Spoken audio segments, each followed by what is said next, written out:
just see you call, man. How you doing, buddy?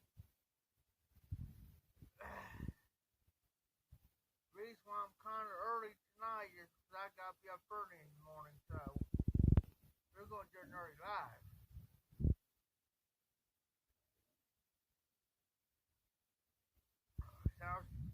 How's Jimmy?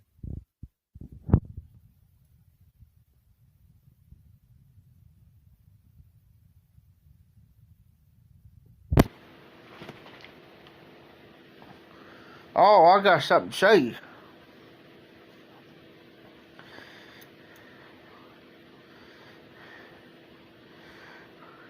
Thanks, Jimmy.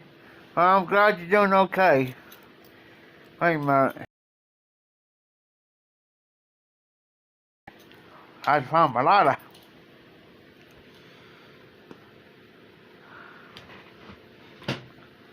Oh, go to the table.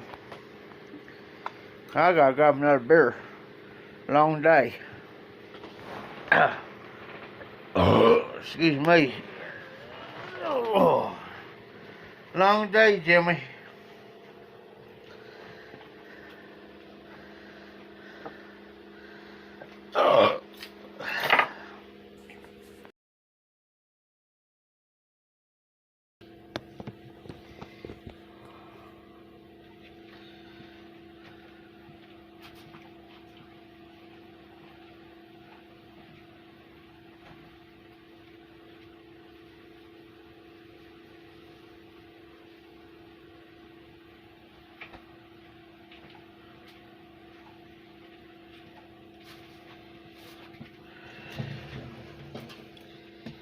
Well, as of last night, Jimmy, I picked up an estate pipe up.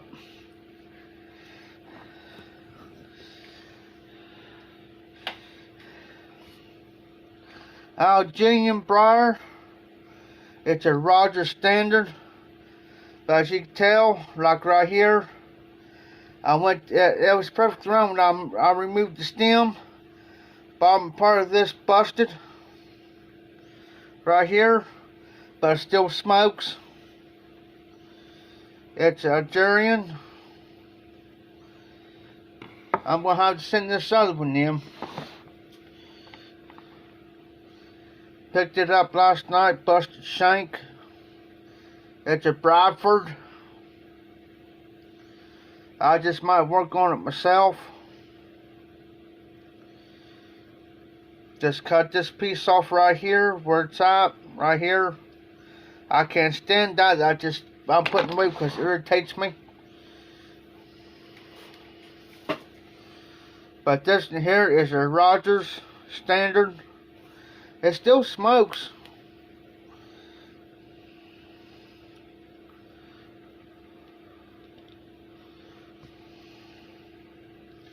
But I just might leave it like that just for the looks. It's still smokable. Whoever had this pipe before smoked the dog snot out of it. As you can tell right here. I'll probably have a couple more pipes coming to me.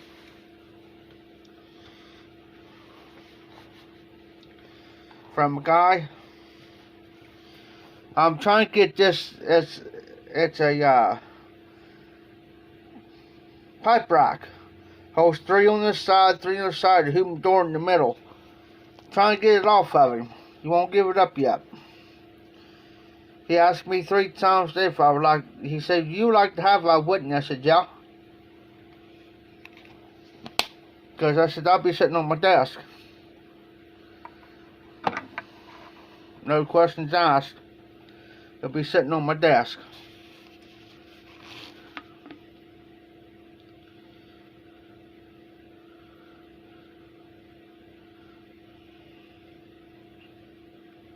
Oh yeah. This right here, I'll just leave it like that. Jimmy, I did know that it was perfect like this. Like it's perfect all the way around. Well, it needed to be cleaned bad. I mean, the stem needed to be clean. So I went like this to move it, and by the time I went, and I didn't, But I seen like a hairline crack to it, and I didn't know it was all the way through. Well, the stem was so stuck to it, I went like this. By the time I turned it like that to pull, it busted right there. But it's an Algerian briar made in France. It's a Roger standard. Never heard of it. It took me about a half an hour to clean that last night. I mean, it was caked up, gummed up, you name it. He says he's got like 3 or 4 more pipes. We just gotta find them. It's in the storage or it's at the auction house. We got so much crap. If I can find those other pipes, they're coming home to me.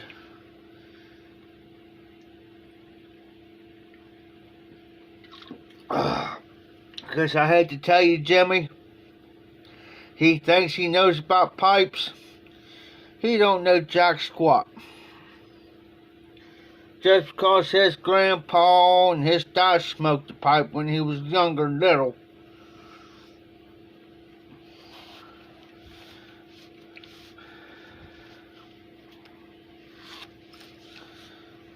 I got that in there for $5. $5.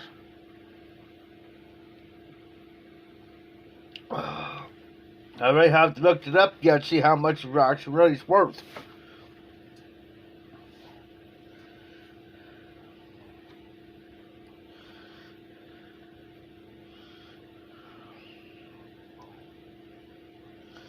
But I'm going to show you the grain on this.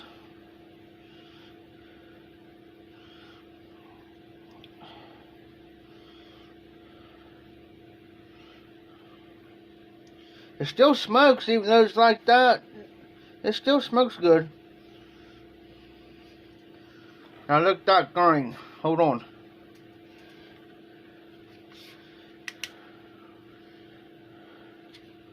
Look at the grain on that.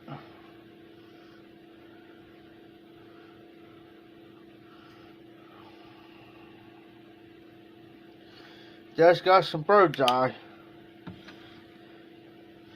I think what it is, Jimmy, that these pipes are so old that it's kind of so dry rotted, and I wouldn't say it's dry rotted, but next time I get more pipes like these, what I'm going to do is I'm going to play it smart. I'm going to take me a Q-tip, excuse me, dip it in some water, and I'm going to run through there so I can moist all that up. We'll clean them out real good.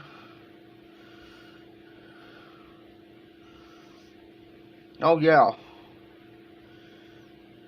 He thinks he knows about the, because he asked me, oh, I said, well, I'm just telling you. I said, this here,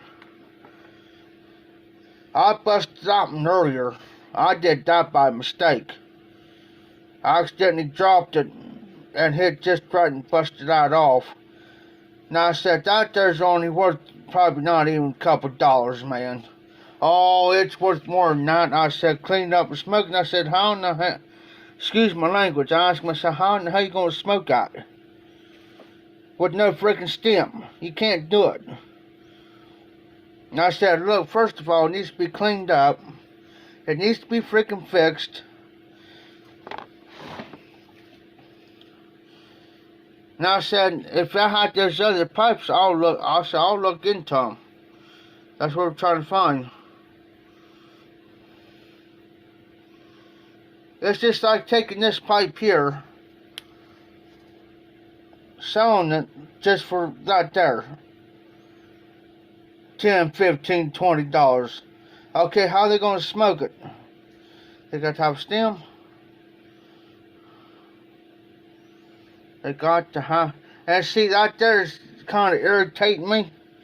Yes, I got a little bit of OCD when it comes to stuff like that there. I got a little bit of OCD. Irritates me. So I'm going to try to take it down there. Tim's got advice down there. Is I'm going to go try to even this way down. Just even that off.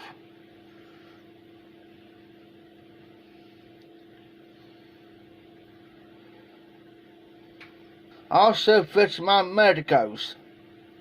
Found that out.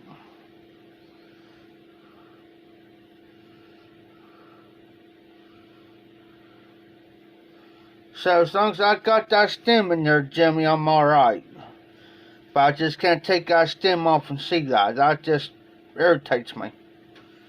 And I think technically this is the actual wrong stem for this. I think somebody, whoever had this pipe before, took another stem and basically forced it in there and kind of cracked it. Oh, I didn't see that on the side of the pipe, on the side of the stem till now. And I can tell right now this does not go with this pipe. Somebody forced it in that sink.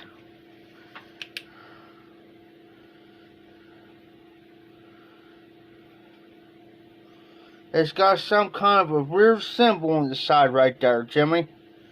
Sorry about the lighting, guys. Here. Right on the side. I'll tell you where it's exactly at. Right where my finger is, there's a weird little symbol. And it's not made for that pipe. That's what somebody done. Somebody just forced that in there and wedged it in there best they could so they can have a pipe to smoke. But it still smokes. Here, I'll show you.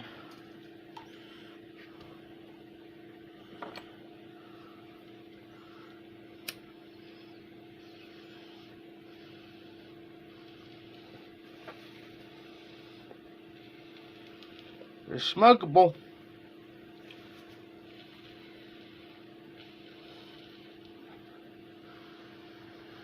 So I'm going to turn that into a work pipe.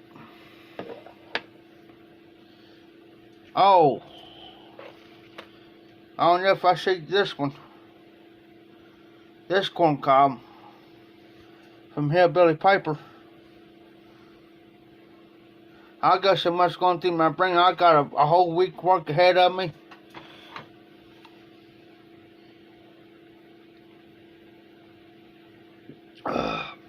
So I went to the store earlier. Got me these 3 beers, some chicken, some potato chips, some pop, so I can have something to eat here at the house. So tomorrow's gonna be a long day. Yeah, Jimmy, I'm not picky. Some people say, oh, I wish send that in and have it completely redone. Well, it's going to cost me more than the pipe's worth.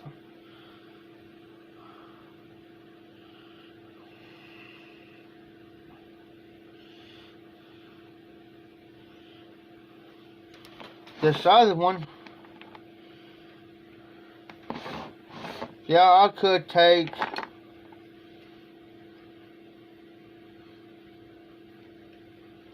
a piece of tubing over it, but that ain't gonna make no sense.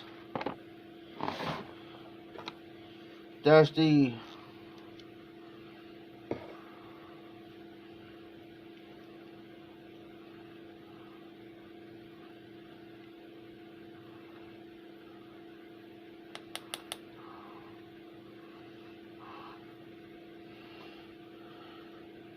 it's awkward, but I don't want to run the stem either. Oxidation's on not so daggone bad.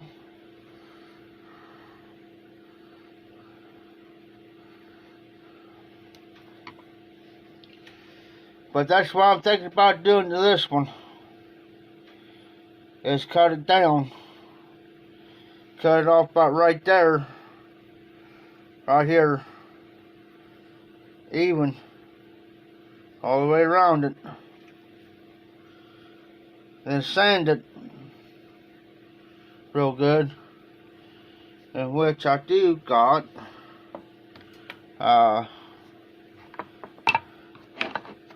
I do got me some sandpaper, but if I take my time with it, I can sand that down even.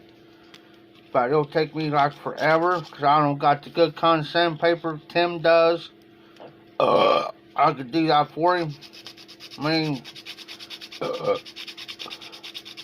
he'll let me have some.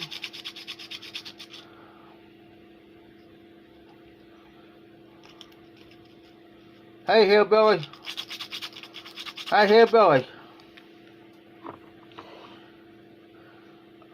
Algerian briar Roger standard.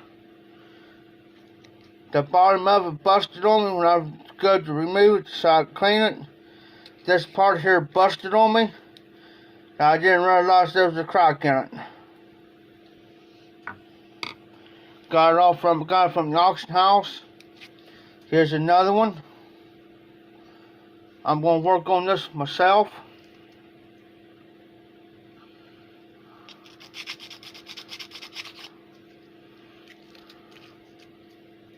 Hey, Cyrus. This guy's got 4, maybe he told me he's probably got 3 or 4 more. But here's a Roger Standard Algerian briar. Busted on me when I went to remove it so I can clean it. Busted on me last night. Didn't know how to crack it. This is not the right stem for this.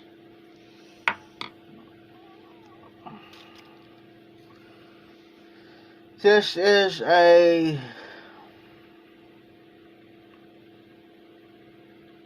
Bradford. This one is. I'm going to try to save this one. As you can tell, the top part's been smoked like wasn't good taken care of, guys. I mean, this smoked like a freight train. What you up to, hillbilly?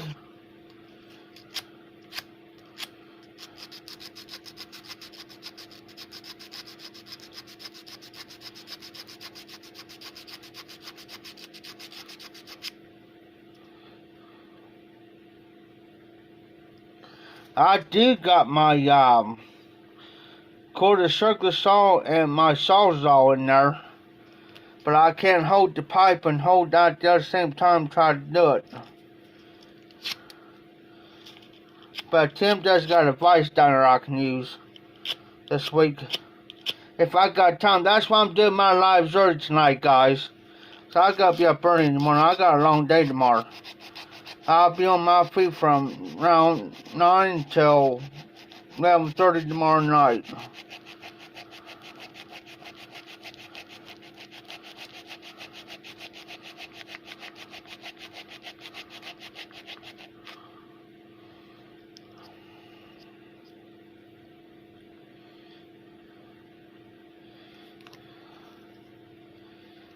Got you an ice cream. I used to do ice cream. I just can't do it anymore. My teeth are so doggone bad. I'm getting them pulled.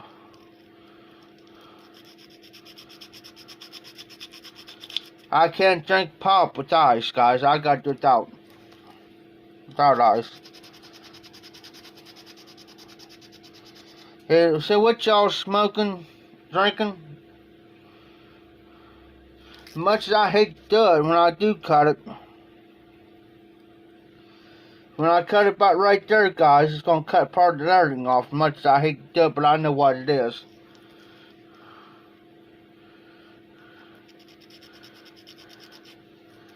I'm going to have to get me sometime give me some darn good sandpaper. This the cheap crap.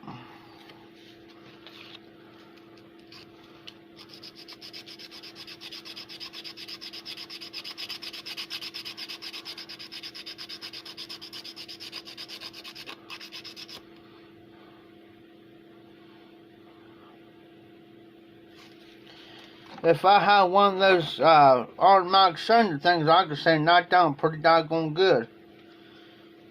Now let's see what happens.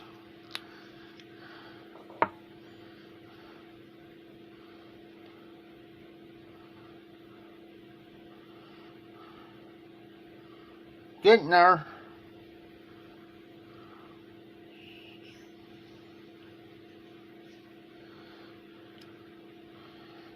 I have to take a pipe cleaner to this one.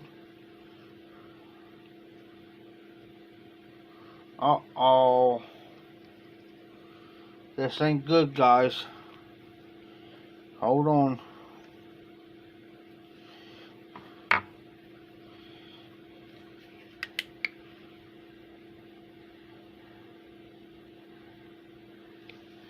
She's all gummed up. Hold on, guys.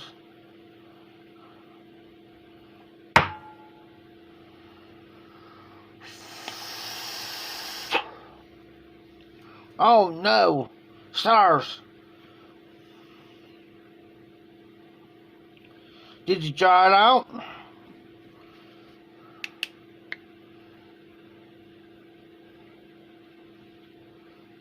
There we go. Did you dry it out, stars? Hey, if it's dried out and you still get tongue bite, mix something with it. Mix something with that, like something like aromatic, like Bird Light without a bite. And that's it. Yes, it does suck. I had it for about a month. It sucks. I couldn't drink pop. I couldn't eat nothing hot. Everything had to be warm. Everything had to be warm, nice warm. I mean, not warm or hot, like soups.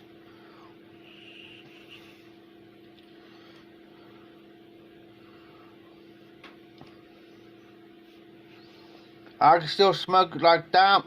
I'm not really worried about it, but I like to give this even.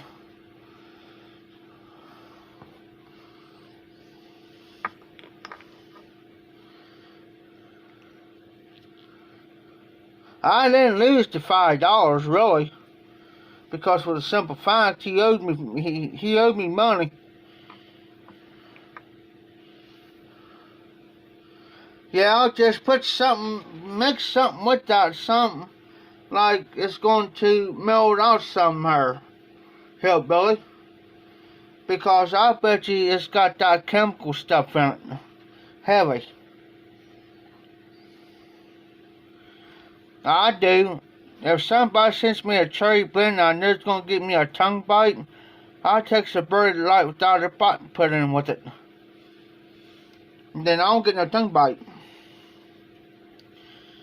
If you got like 3 pinches of that, you want to go with at least 4 to 5 pinches like with Bird Light without a bite.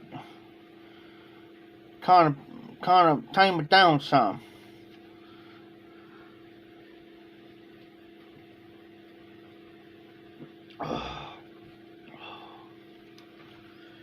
Was smoking some strawberry,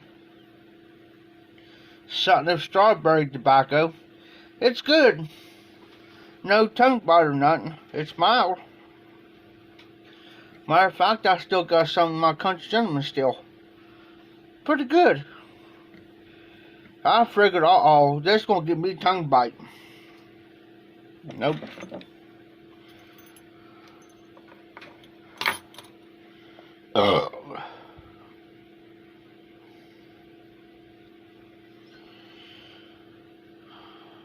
Oh, I got a little sauce. What's this, Jimmy? Since you mentioned that. Guess what? Multi-tool. Always carry my multi-tool on me at all times, guys. Pliers.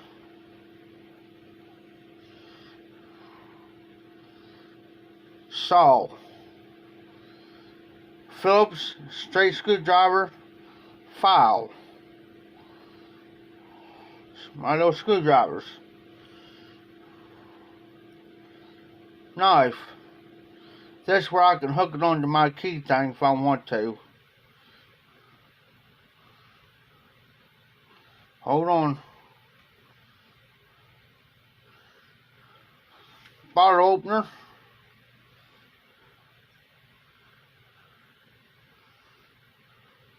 This little thing right here is for my wider screws.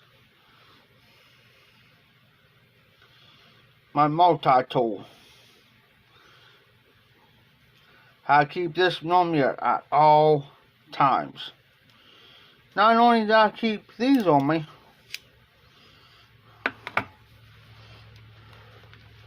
hold on.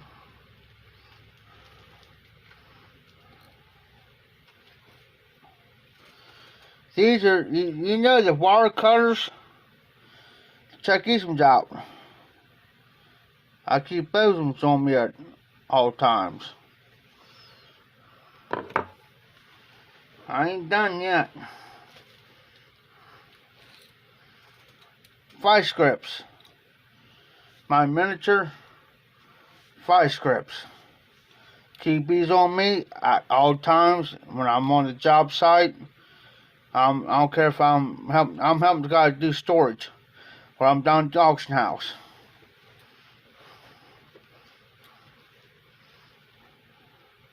Of course, pocket knife. I ain't done. And of course, my miniature carpenter's knife. At all times, guys. This is one of my main tools. Besides my all-in-one. Tim loves me to death because I carry this stuff on, and then I bring my other tools down. And he says, "Man, Jeff, you got tools. I've got the quarter stuff in there. I got a quarter sawzall. I got a quarter drill. I've got the quarter circular saw. I've got the blade that goes with the sawzall. I've got a blade that goes with my circular saw. And I've got the quarter slate. All Craftsman." That's what happens that's why I try to tell this younger generation today. That's what happens when you work. You get stuff like that. It ain't brand new, but hey, it's new to me. And yes, I have used them on a derby car, and it does good. And complete socket set wrenches, I've got them. Crowbar, the crowbar's down at the auction house. I know where it's at. It's mine. It's only about this tall, still a miniature one. I only paid $1 for it. But let me tell you, that other stuff comes in handy when you... Now, Tim, he's got those big crowbars. Those big ones, man. Those real long ones. Them's the ones I like to use. And he lets me use them. Jeff, go get your... Hey, he used to tell me, Jeff, because we were working on one of the derby cars, he'll say, Jeff, go in and get your favorite crowbar. And I know which one he's talking about too. I got one. He's got two, but he's got three of them. But he knows I got my one favorite crowbar down there. He'll say, Jeff, go grab your favorite crowbar. And I know what we're going to do. But yeah, I'll get destroyed and get paid for it. You know, speaking of that, Derby's coming up. Guess what? I get paid to destroy a car. How cool is that? And drink a beer on top of it. How neat is that? Of course, I'm not smoking nothing tonight, guys. I'm going to have to plug my charger in here later, but we're fine. I just want to get a head start tonight. So next week, I've got jobs to do this coming week, guys, and I'm going to be swamped. So, I'm going to be swamped, guys. Honestly, I'm going to be swamped this week. That's why I'm doing the Nerdy Live tonight. Because I'm helping the guy tomorrow. Supposed to have rain, but I'm supposed to go help him. Then I'm supposed to go down to the auction house, be down there till 11:30, 12 o'clock tomorrow night. Next day, we're gonna, if it rains tomorrow, it's gonna throw a spot because he's supposed to be out of his house this. Everything I got in my room, tools and everything, tools and stuff. I've earned it. Earned it. Or it was given to me. Here, Jeff. I'd go down there to the auction house right now and say, hey, Tim, he could have something back there I need to say, Tim, can I borrow this for about 10 minutes? Or can I use it for about 10 minutes? He said, well, yeah, you know where it's at. Go get it. Go get it. Alrighty.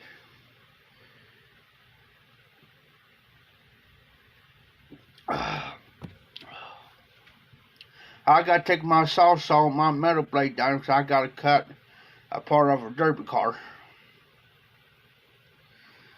This other derby car, I gotta get it freaking finished up and ready, and that's gonna be a pain.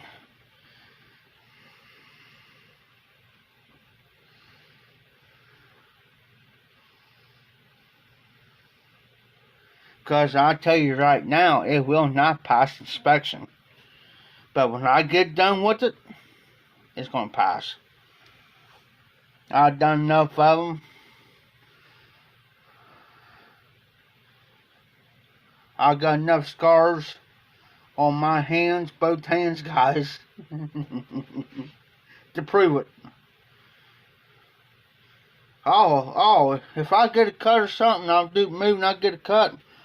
And I begin using some words you never heard before, and Tim knows it. He'll say, "Oh, doggone it, he got cut. Something got him." Because Tim knows I won't use those certain words unless yeah. I'll call it everything but a car. Oh yeah. I'll kick it. Take a crowbar to kick it, hammer. Anything's close by. I'll kick it, and whatever's close by me, I'll just take out and go. And I'll beat it. Tim's over here just laughing at me. I said, you keep it up too. You'll get it. Just keep it up. That's what I tell him. And he knows I won't do nothing. But I tell him just keep it up. Trust me, I work many a nights, late nights, guys. See, this one night we was down there before the gas station closed. We went down and got more beer. Now I got I forget how many tall boys I got. We was there till about 1:30, 2 o'clock in the morning. Tim looked at me. He says, Jeff, you alright? I got a little buzz going, but I'll be alright. He says, let's call it quits. Come on, man. Because I started getting tired. Started getting sleepy. I was drooping off. And at the same time, I'm working on this car trying to get it stuck. Trying to get it done. He says, come on, man. He says, quit. And I said, Tim, we got to get it done, man. He says, we'll get it done tomorrow. Just quit. You're tired.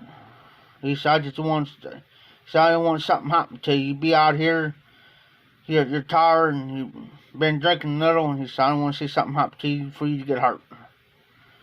I said, I'll be alright, Tim. Then a couple minutes there, I said, well, yeah, you're right, let's go. We'll pack everything in the back, because we got an overhead garage door. Throw everything in there for that night. He's got his dad's jack's like 50, 60 years old. And his boy left it out one night. I happened to go back there do something. I had to go back there to check on something. I turned around and I seen Tim's dad's jack sitting there. I'm thinking, oh, here we go. This ain't going to be good.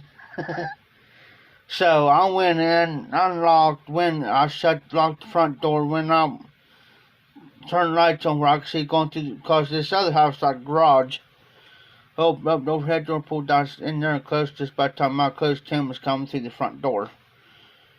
He hollered back there. He says, "Jeff, is that you?" I said, "Yeah, it's me, Tim." He comes back there, and I reopened it back up. He says, "This is odd for you to be back here." He says, "What's up?" I said, "Justin left your dad's jack outside last night, didn't bring it in. Now, I didn't know it was sitting outside until I come back here a minute ago. I didn't know it was sitting back there. I didn't know it was sitting outside, 'cause I was too busy." He says, "Son of a blank." By that time Justin come around, Tim looks at him and says, "What in the blank do you think you're doing leaving the jack sit out here, knowing that's a darn good jack, which it is?"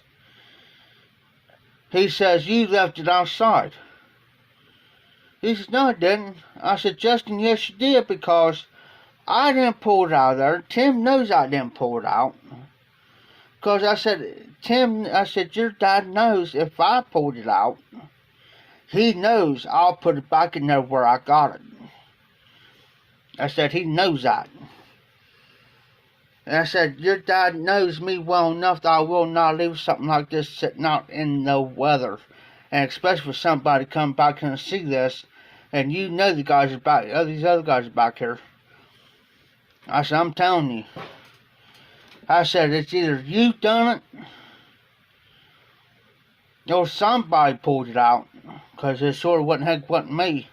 So don't try to blame me for something." Tim looked at him.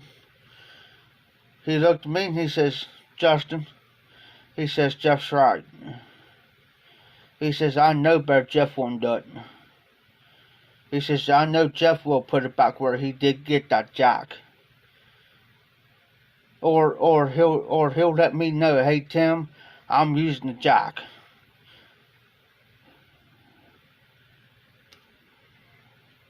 And then he finally admitted that he did it. He was trying to blame everybody else for his own mistakes.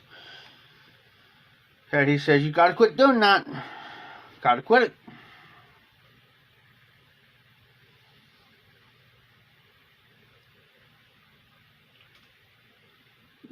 Just like I told Justin, I said, "I don't care if you use my tools, but you better let me know you're using them. And you better put every single thing back.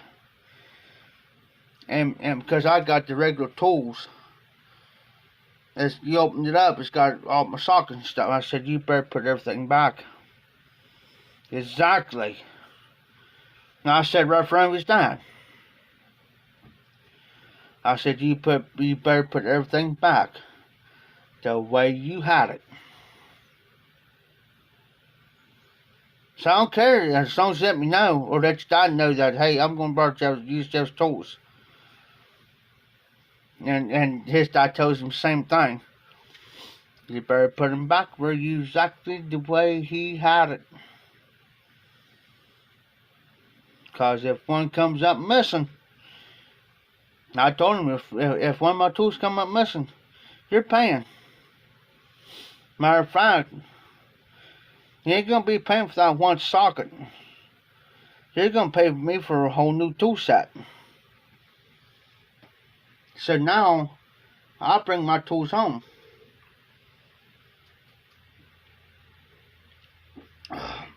Because I went down there one day. He was using my tools. And I told him. I said, "Justin, you remember what I told you?" I said, "What'd I tell you?" "Yeah." I said, "I'm going to let it slide this time." I said, "I'm telling you, if I find one tool missing, I'm coming after one of you two boys." Because I said, I don't got the money to actually replace this. Now, did you put it up? Well, no. Well, I said, somebody picked it up then. Then I said, then it takes me forever. All right, hillbilly. Be careful, be safe, brother. And then I said, then I gotta search this auction house for the next hour to 2 hours just to find what I'm looking for. And then Tim come back there and he knows I'm pissed. He knows I'm hot. He says, uh-oh, he knows I'm kind of throwing stuff here and just kind of, not hard, but I'm just kind of throwing it to the side, putting it down. He says, uh-oh, he looks at me and says, Jeff, what's wrong? I said, doggone it. I said, I'm looking for this particular thing. I said, Justin had it. He didn't put it up. Somebody went and moved it, and put it up and moved it. I said, they moved and put it up. And I said, now I can't frickin' find it. I said, I put stuff in a particular spot so I know where it's at. And I said, if I need it, I can go get it. I said, they need to learn to leave stuff alone. I said, I could face the dog snot out of me when they do this. I said, it pisses me off. He says, Jeff, he says, I know. He says, I agree with you. He says, go up there. He says, you got any beer? I said, no. He says, here. Go get you a cup of beers. And he says, come. He said, walk down there. Get you a cup of beers. Come up here and just sit down.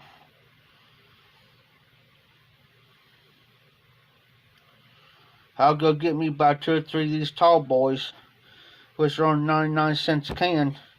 Go back up there and I'll be sitting there. And Tim, and I'll guarantee you this, Tim is about the only one who can talk me down and calm me down. He'll sit there and we'll be sitting there drinking these. Now, Jeff,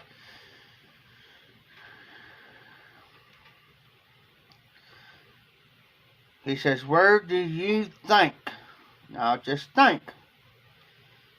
Now, where would you think would it be possibly the least place it can be? I said, well, Tim, normally I keep everything up here behind the bar and that company thing up there, that behind the bar there, right? That is specifically for the derby cars back there. I said, I keep everything in that drawer so I know where it's at. Exactly where it's at, and if you was needing something, a certain piece of cable wire or the top post cable or whatever, the clamp thing, I said, I know exactly where to go and get it. I don't have to stand around here for half an hour to an hour, 2 hours to trying to find what I'm looking for. I got stuff specifically put aside just for that. And I said, I keep extras in there just in case something gets misplaced back there. I got extra stuff sitting in there in the top drawer. He says, all right, Jeff. He says, go over and see if you got the extra what you're looking for. I said, I'm hoping it's in there. I'm hoping nothing will get moved.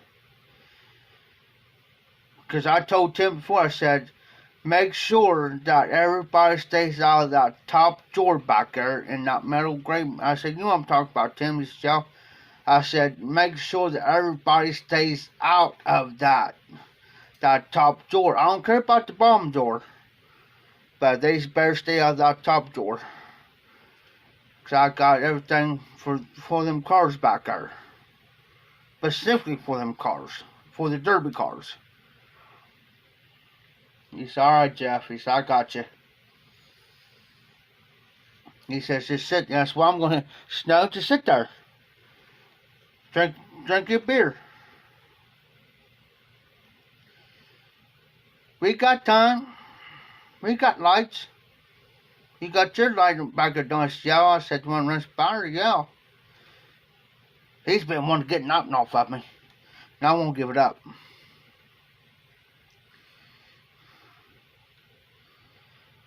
Hold on. I'll get it real quick.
Right, guys. 19.2 volt Craftsman. I'll show you how bright this bad boy is, guys. Hold on. This is what I use when I work on the cars down there.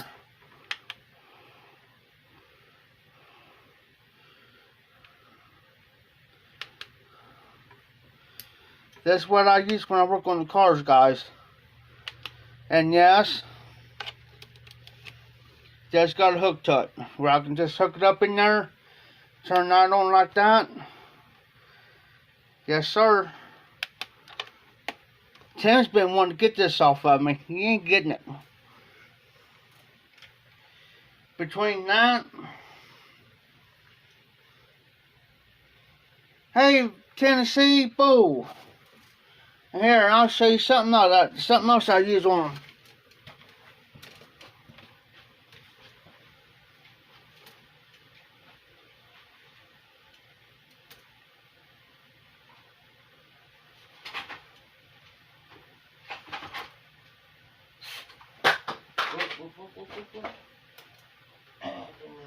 Loose.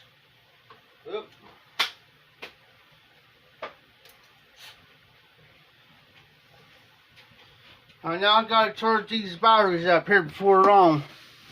But here's my drill that I use. Now here's my baby. Here's my saw. This is my baby right here, guys.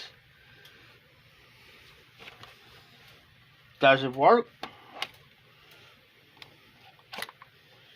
Well, yeah. I actually dropped my drill.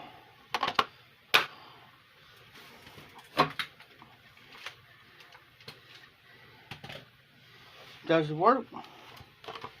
Well, I'm dropping everything, guys.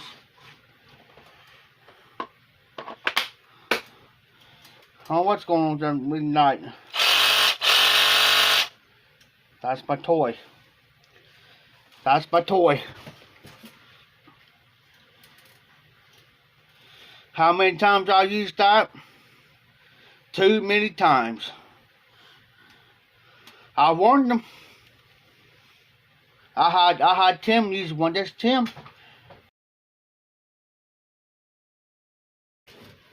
Compare that to yours. He tried mine. He says, "Oh," he says, "I like yours better." But here's the thing I need about my batteries, though, guys. If it gets hot, if my batteries gets hot, it automatically shuts down. It's got that automatic shutdown in it.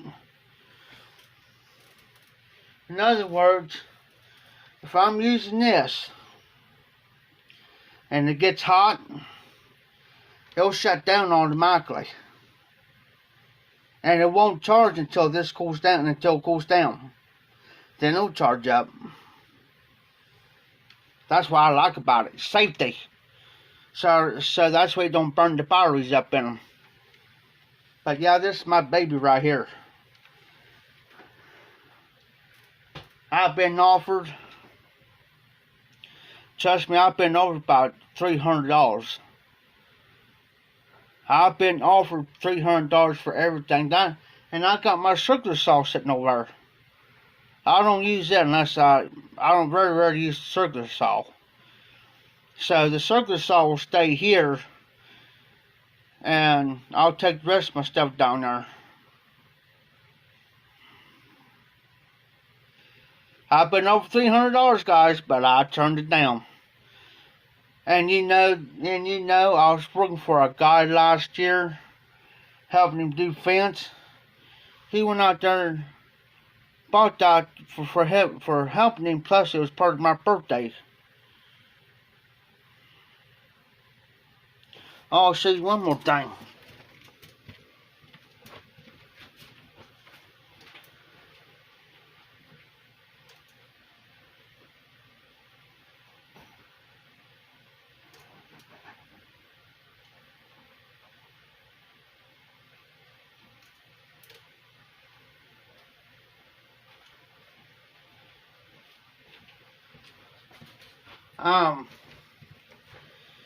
You know those little suitcases? About the middle, well, they're about medium-sized suitcases. It's on wheels, got the handle you pull up. That's where I keep it on in. But guys, I got this last year as a 37-piece impact rated screwdriver set. I use this little thing, as you can tell. This is for my drill. And let me tell you something. This little thing right here, see if I can pull it up. I gotta turn around this way. Duh.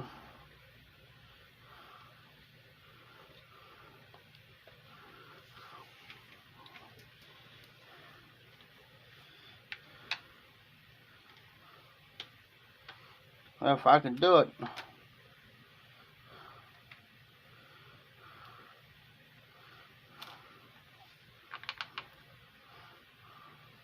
If you'll let me.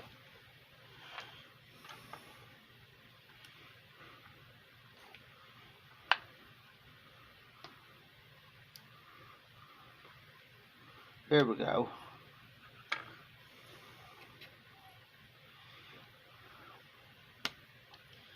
That's for my sockets. I can break it loose with a regular ratchet. And I can put this in my drill and put the same socket on that. That's for my regular ones, and this is for my smaller ones. Then I just put them in my drill, and then I can take up both the rest of the way out just using my drill.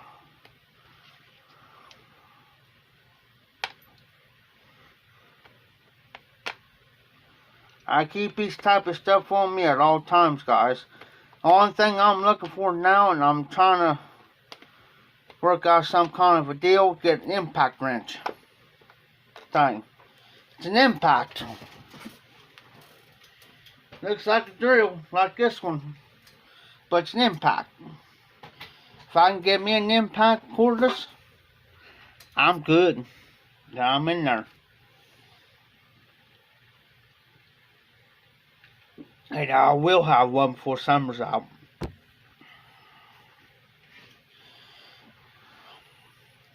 I used one here the other day. It's an off-brand piece of crap.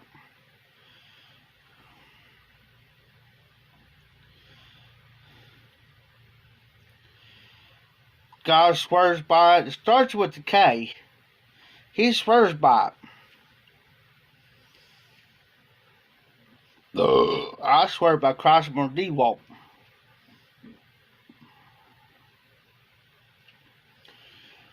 If you ever get your Crossman, if you ever get one of these Sawzalls Crossman, get you at least a 19.2 volt or up. It does the job. Trust me, it does the job. I gotta work for a guy this week to get his storage units done, ready. I'm helping him move his stuff out of his house. I got about 2 derby cars to work on, plus helped him do his live auction and his regular auction. So I got like 5-10 different things I'm doing at once, guys. So through this week, I may not be able to be on. It just depends how tired I am or how early I gotta be up. That's why I'm doing this live stream a little early tonight, because I gotta be up about 8:30 in the morning.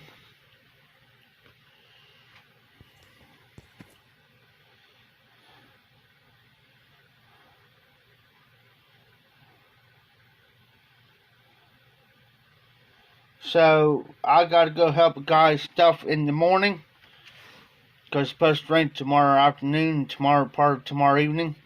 So he's got me because he knows I'll bust balls. Just like today, he drops me off at the storage and he says, I want this mattress out, this out, this out, and this out. And by the time he got back, he looks at me and he says, what are you doing? I said, what do you mean what I'm done? It's out. You wanted it, didn't you? He says, yeah, but by God, man, my God, man, I wasn't expecting you to have done this quick. I had most majority of stuff out and I was working on my second dresser, working myself over to the second set of mattresses. But that's just how I roll. I told him as long as I got this, as long as I got something to drink, and somewhere to take a leak, I'm good. We good. So I'll be working from 9 o'clock tomorrow morning until about 10:30, 11 o'clock tomorrow night. Double pay. For me, that's more money in my pocket.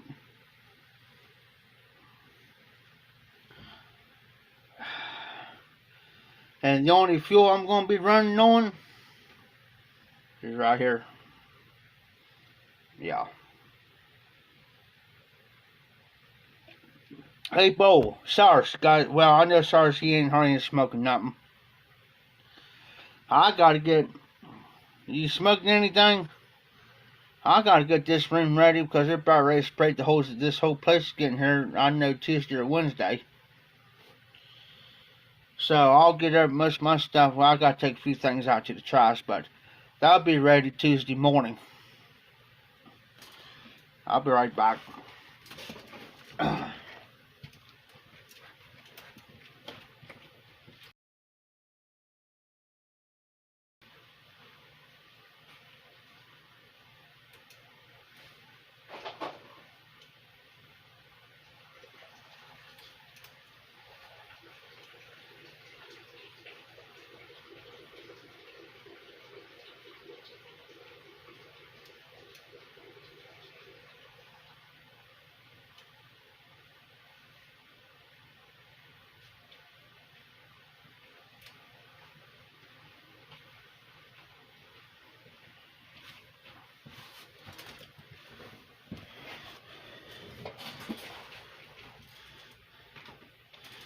But gotta do what we gotta do. Crazy.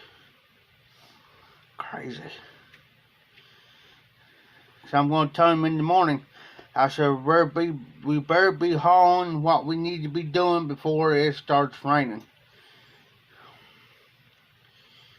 If you got stuff that needs to go specific to this auction house, let's get that done and over with. So I can get a key in to get in there, so I can get in. We'll take care of that first.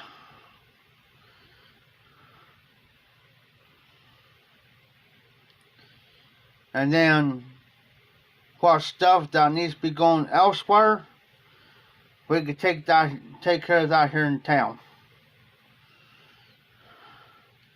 Or unless you want to take stuff out of Tim's last at the auction house.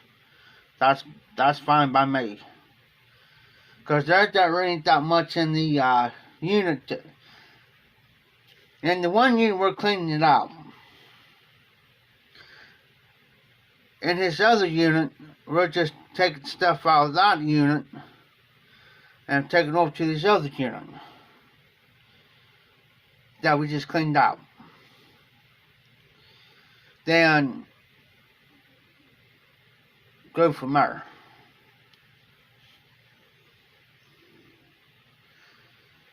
He just loves me to death anyways. I mean, he really does. He says, man, you're a workhorse. He says, you don't quit. He says, you don't stop until it's done. I said, no. I said, I don't. And I said, but don't be going around bragging on me either. I hate that.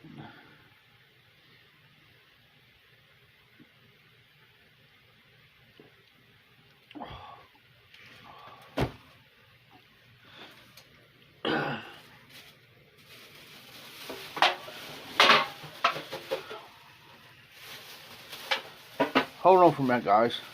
Yes. Reliable. Exactly, Cyrus.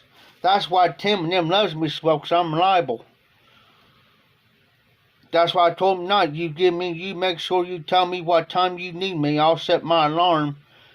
And I said, I'll be up and ready to roll.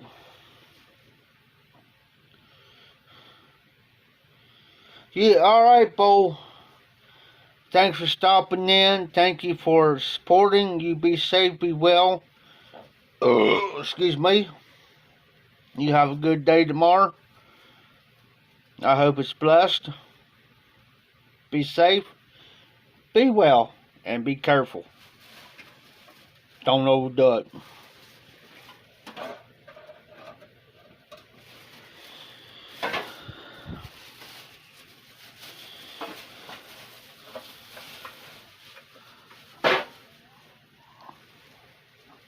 I got a back with beer cans over here.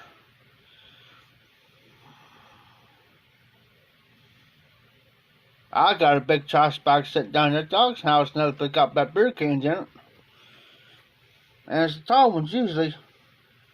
The big ones. Mostly. They don't see how I do it. I picked up 3 tall boys tonight. This is my second one, so yeah.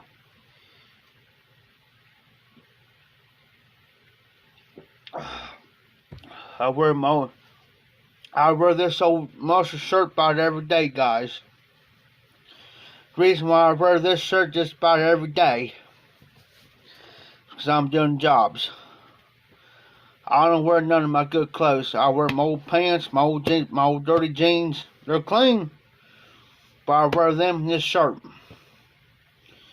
I just go in there and take my showers and stuff. They say, Jeff, and they know the reason why I wear them. So I ain't gonna ruin none of my good clothes. You crazy?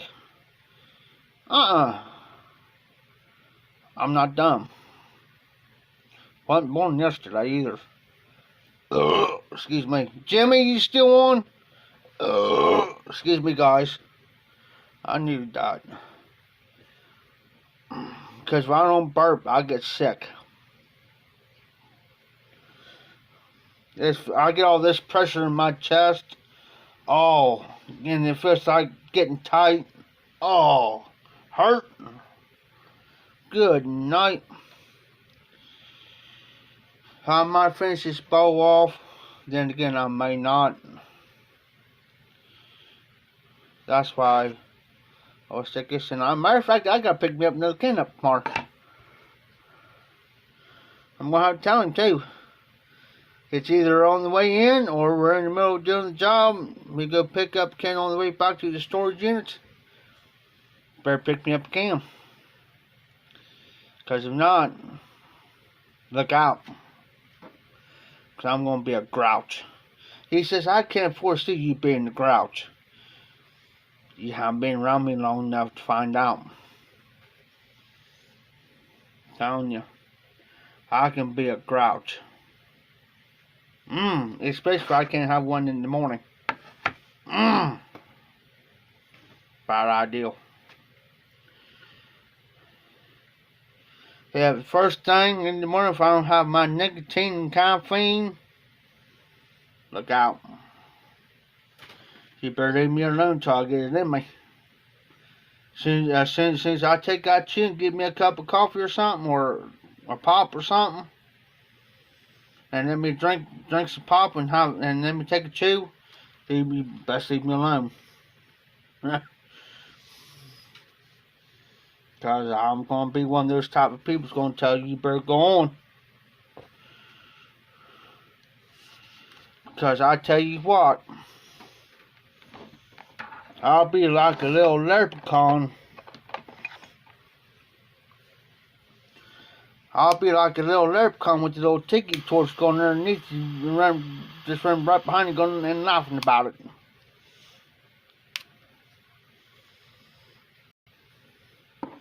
I told Tim that one day here the other night about that, and I thought he was going to fall out of his chair. He says, "Daggone you, Jeff. I said, what? I said, I just did it for the giggles. Just laugh about it. He says, you know you wouldn't. I said, you think I wouldn't? Try me. He said, oh, I knew you would. Oh, he would. He's got one of them flashlights. He's got a taser on it. Little prick. Got me one night during auction night, guys. Now I wasn't expecting I felt something hit my back. You know, like something's round hitting your back. Right, next thing you know, he hit that button. Boy, he light me up like a Christmas tree. I tightened up. I turned around and I said, you prick. I didn't say it out loud. I said, you prick. I said, you wait. Your day's coming. Of course, I had a few in him. I said, your day's going to come. You wait. I'll get you. You don't know when. It may be tomorrow. It may be the next day. Maybe next week. A month from now. 6 months from now. Maybe a year from now. But I'm going to get you.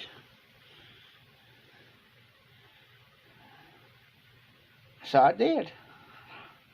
I got him. I set him up. Working on a derby car. He knows what I know about cars. And the wiring. So, I know underneath there's wires underneath your steering column, right? Underneath where you can just tap and start it. I have to show you instead of trying to explain, because I have a hard time explaining stuff. But it's these two wires where you can start the car with, right? I said, hey Tim. I took I remember it was a yellow wire. I pretty much know what it went to. But anyways, that's beside the point. I said, Tim. I said, get in there. And the battery was hooked up too. I said, Tim. I said, the car won't start. It won't. No. I separated the wires, but I know how to rehook them back up. You know what I mean? He thought I was up to something. And I said, no, seriously, look, Tim, here, I'm taking this ignition switch and I'm turning it. So look. Battery's hooked up, everything's tight. And I said, I can't. I said, what you have to do? I said, you got to take them two wires plus the other wire and hook them together.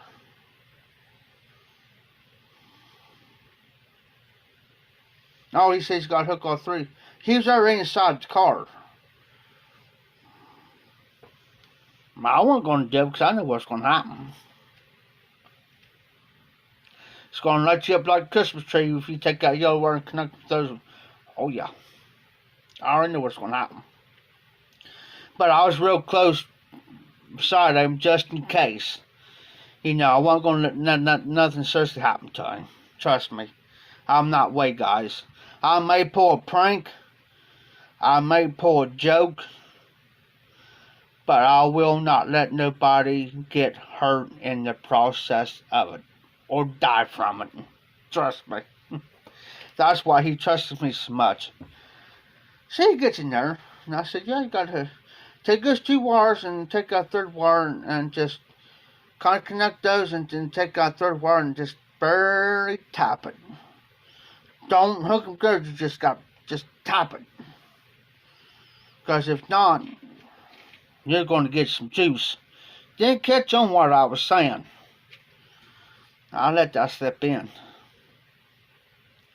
He did that. Next thing you know, he took that wire and as soon as he just barely touched that, he went, and then I knocked him out of his hands real quick. And I set him back. It only took a second. I was right there. Just instantly do it. He says, dear God, Jeff, he says, what you try to do? Try to kill me?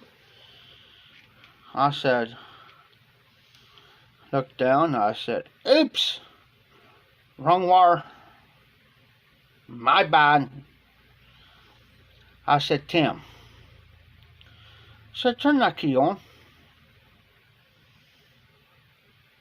And just take these 2 wires right here and just tap it and it'll start it. Don't use that yellow wire. He says, no. He says, I ain't gonna do that. He says, I said, call you. I said, you chicken blank. I said, get out of there. So I said, watch. So I turned the key on and I took those 2 wires. Well, I told him to take it and I went. It starts it.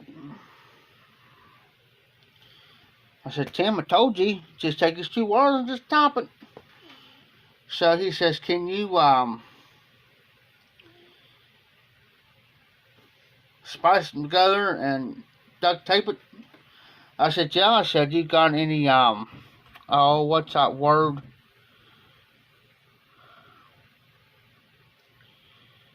I use the gun and some wire. You know what I'm saying? I can't think of the word. It starts with an S. But I did that. So yeah, I could do it that way too. I can do that and do that. And I said I could put some duct tape around it to be safe secured. He said, okay. He says, go ahead and do that. So I did. So that's why I got to disconnect the battery though, just to be on the safe side. And I said, because if I do what I'm going to do, I said, I'm going to get shocked.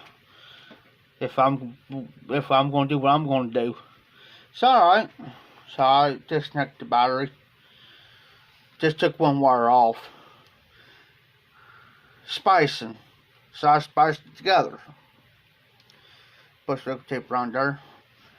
Put that cable in there. Tighten it up. Tighten the bolt up. I said, now get in there and start it, Tim.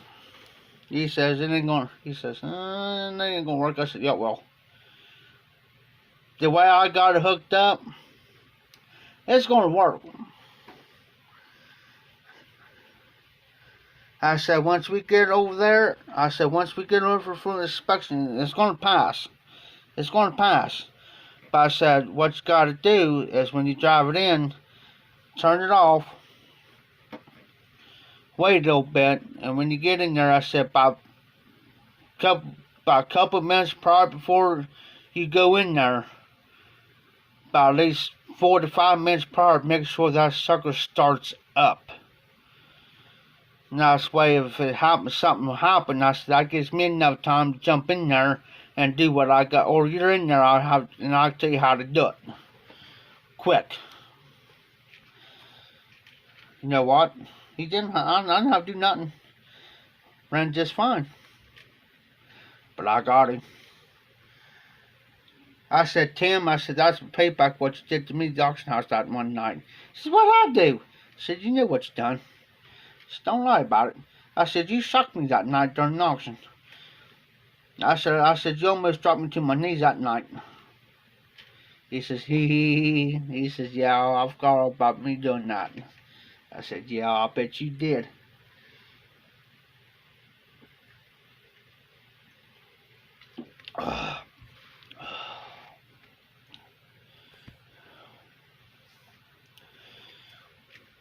Have more fun, guys.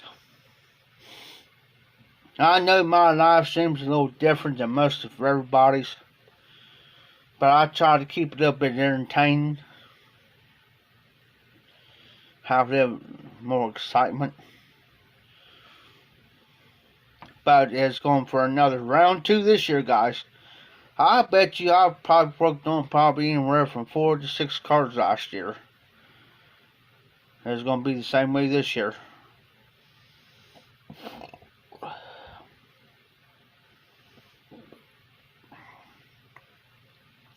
It really ain't that hard to do a derby card, guys. It really ain't. The only difference is, only thing you do is take your front glass out, your back glass out, side all your windows glass out, biggest part of your dashboard out, But you have to make sure you keep your radio in your car. Depends on what type of car it is. Got to keep your radio in there. If not, your car's not going to start.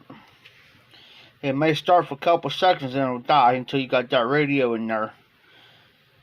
So you can leave your front seat in, driver and passenger seat in the front. You can keep everything.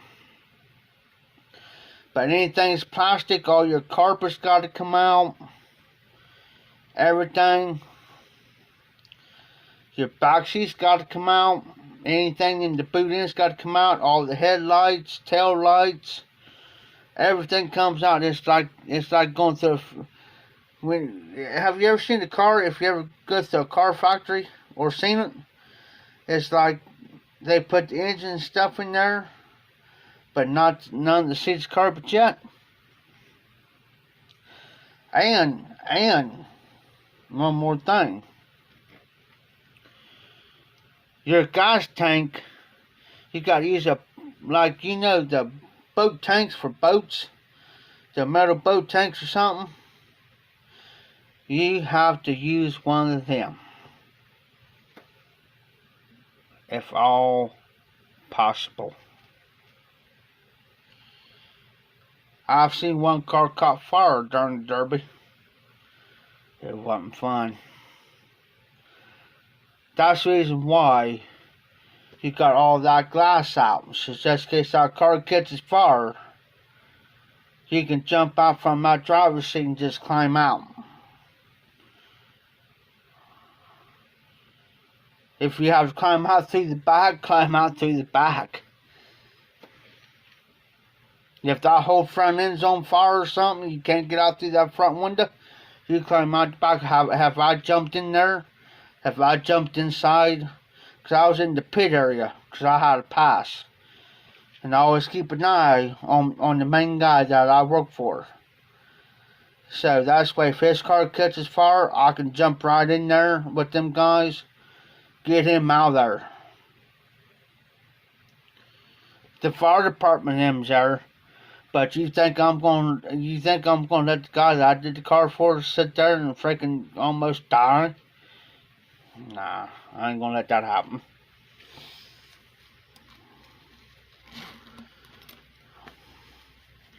And I won't. But I have sponsors. Sponsors, guys. And I was about ready to do a Derby. They canceled out. He told me, Jeff, he said, I'll get you a car, but you're going to have to come up with the money. So, you know what's going to happen this year? I'm going to do the Derby this year, guys. I'm going to get crazy. I'm going to get nuts. And you know what? Me and Tim was walking around the fairgrounds last year with open container right in front of the sheriff's department. There's nothing to do about it. As long as we didn't get stupid or dumb or ignorant. Yeah. So, I'm going to make a deal with Tim. I said, Tim, if you give me a car, I'll run. It's not my first rodeo, and he knows it's not my first rodeo. He knows I'll get in there and do it. So I ain't scared. I'll be back, guys.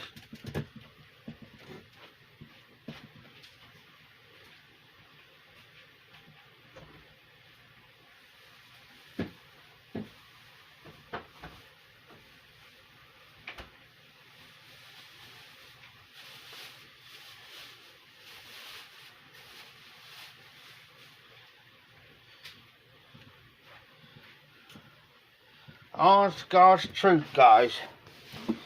Last year,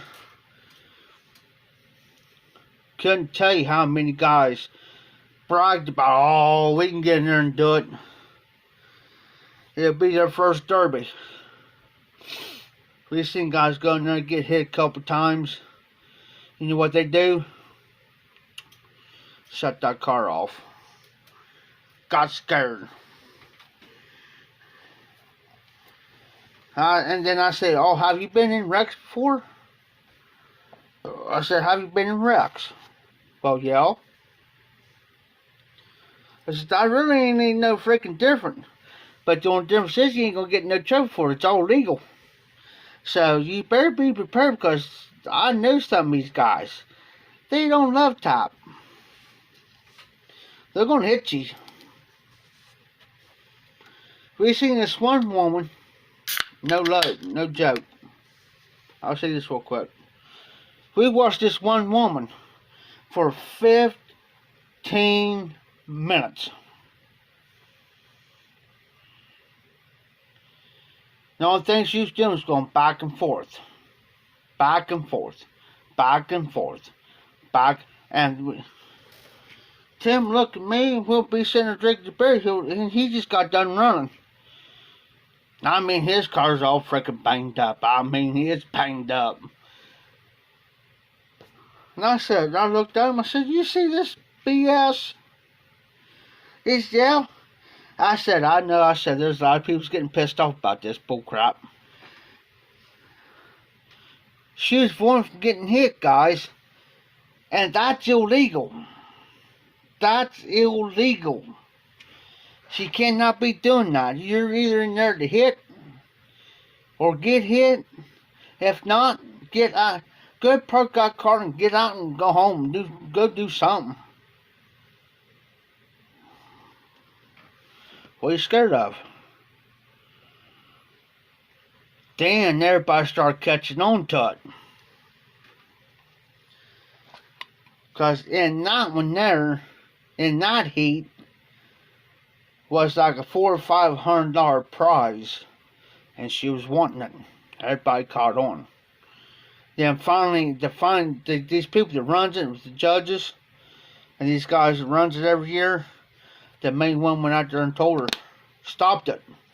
Went out there and told her, he says, and there's a lot of us telling, get her out of here. Get her out. You know what I'm saying? No, don't need to be in there. Get her out of here.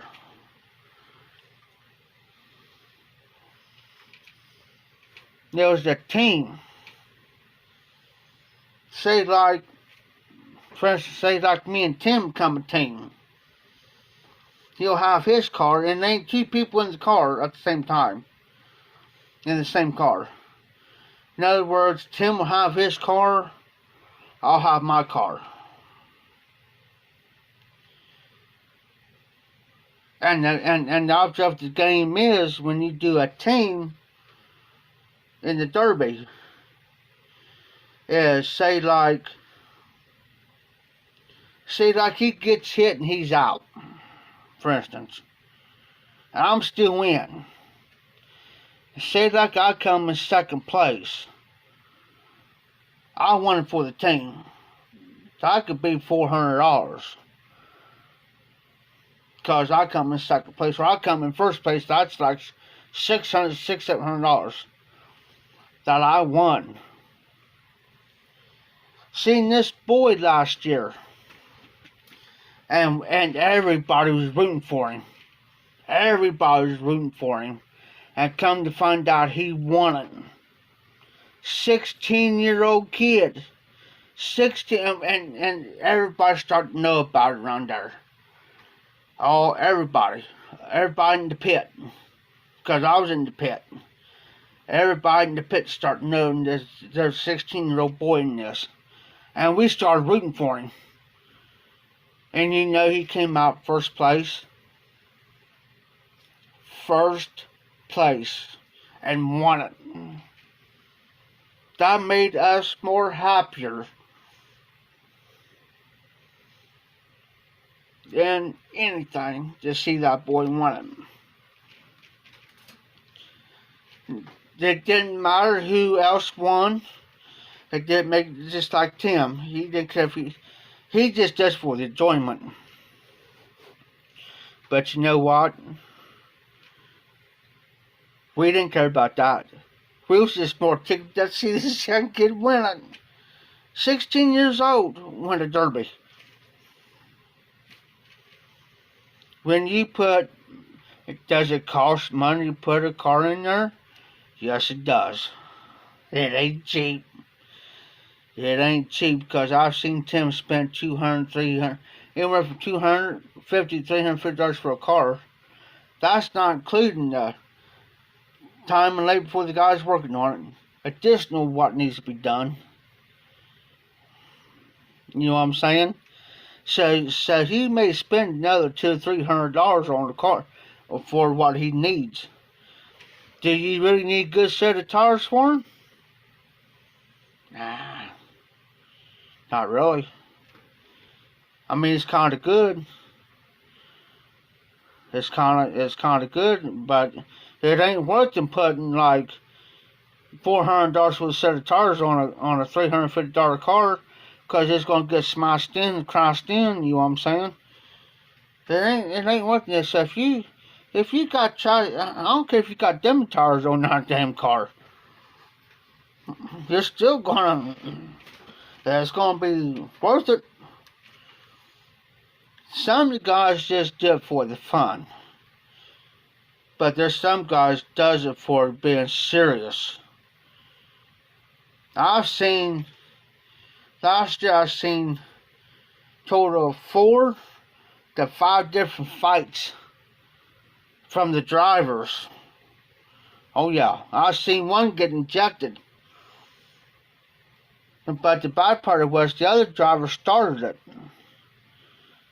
That's the bad part. This is what pissed a lot of people off, guys. The other driver started it. He started it. But this other driver gets ejected out and this other one still stays in. It was BS. Oh, you talk about a lot of pissed off people, boy. Whew, it was hot. Yeah, got bad. And it got physical, too. The old boy waited on him. Put it that way. He waited till he got his car done. He was waiting on him. And when he waited on him, it was on. Oh, yeah. And then here's me and Tim. We about to get into it with a couple guys, because they know that he was in it, and they knew I was Tim. Well, me and him almost got into it with a couple guys. I looked at Tim that night. I said, man, I know. I said, are you ready for this? So I said, I know I'm going to be hurting tomorrow. He looks at me and he says, well, I'm going to be ready as I'm ever going to be. I said, well, let's get her done. Yeah, let's do it. And we already had a few beers in us. And I already had several shots of Fireball in me. You know, we was cool. We didn't bother nobody. And we don't bother nobody. But once they started to think, well, these guys were a little bit kind of drunk a little bit. They thought they were just going to come up and whip us. They barked up the wrong tree. I said, Tim, I got your back. He said, yeah, I got yours. So, okay, let's do it. I said, I know I'm going to be hurting in the morning, but I don't care. It's going to be worth it. And about that time, we about ready to get into it. Here comes a couple deputies. What's going on? Tim spoke up and says, well, these guys right here threatened me. He didn't mention my name. He says, well, these guys threatened me and my buddy. He said, I just got done with my car. Well, he says, I ran earlier tonight. He says, me and my buddy just got done drinking beer. We wasn't bothering nobody. He says, I had him go get me and him a beer, and we was watching, having a good time. We wasn't bothering nobody, wasn't hurting nobody. And I said, he says, well, we had to go to the bathroom and came back out, and he said, I gave him another couple, go get a couple more beers. Said we could go up there and sit down and watch. And we was walking back up here, and he says, he says, I told him I had to go to my truck. And he says, these two guys right here, kind of started. He said, I had a beer in my hand. He had a beer in his hand. He says, these two guys started on me. And I said, he came over because he says it wouldn't have been fair. Two guys on one. So he came over, pointing to me. He said he came over. He says he was going to back me up because he says it wouldn't be. He says he wasn't going to let two guys two guys on me at one time. And one of them says, "Is that correct?" And I said, "Yes, sir." I said, man, I said, I'm going to tell you something. I said, he doesn't bother nobody. He keeps to himself. I keep to myself. Don't bother nobody. But I said, when we come down getting threatened, that's a whole different ball game. I said, we're ready. And I said, and I told the guys, I told W, I said, I'm gonna tell you something. I said, I'd be doggone if I'm gonna let two guys jump him. I said, it ain't gonna happen.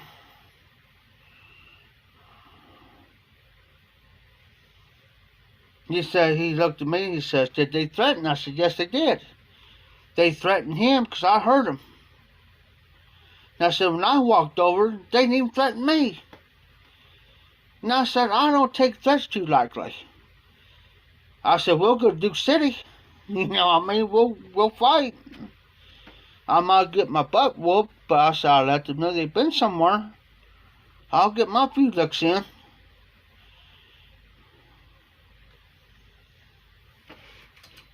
Deputy looked at me and Tim and says, you guys are free to go. He says, before you guys go, do you guys want to, since they threaten you, do you guys want to press charges against them? Nah, it ain't worth it. It ain't worth it, but I said, this is a promise, they would have got the butt whooped.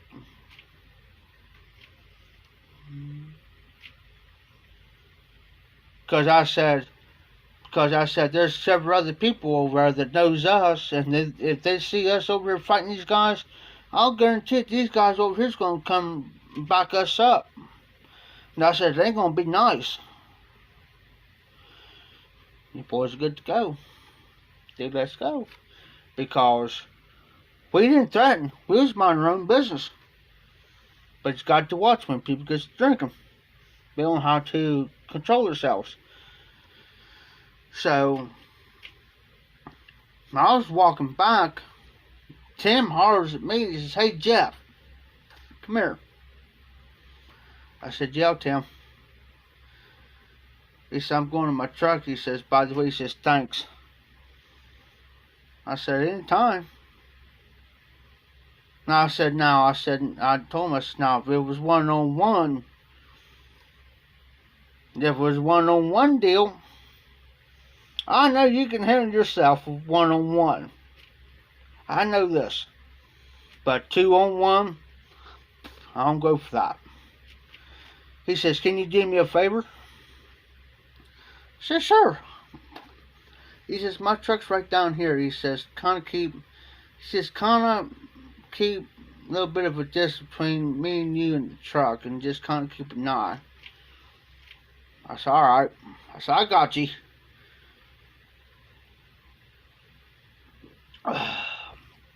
Walked over to his truck, got what he needed, came back. He says, I'm going on the other side of the pit. He says, come on.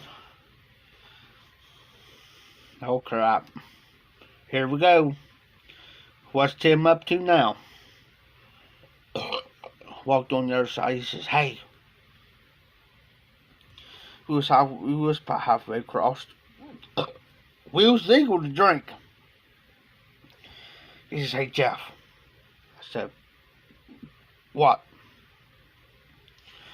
He says, I got almost a case of beer in my truck.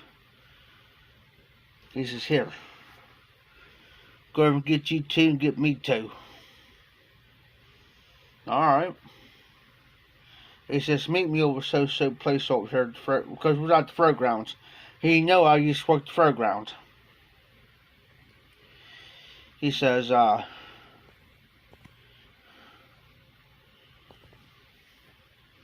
meet me over so spot. I got you. So I walked over and grabbed 2 beers out of his truck.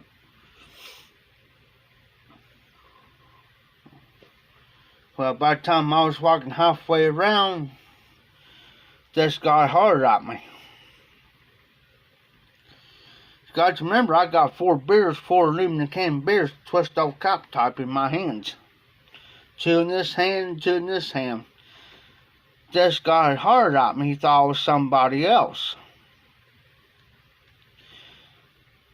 He was pretty well lit, pretty well drunk. He says, hey, you know, count blank, blank, blank. And he said this certain name, and he was hard at me. And this one guy says, hey, that dude's hard at you. Turned around and I said, I don't know who that guy is, man. I said, looks like he's drunk. He said, I'm going to come over. He said, I'm going to beat your blank, blank, blank. And I said, go on, dude. Yeah, go on. Well, he followed me. I didn't know he was following me. Follows me over where Tim was. So I proceeded to tell Tim what was going on.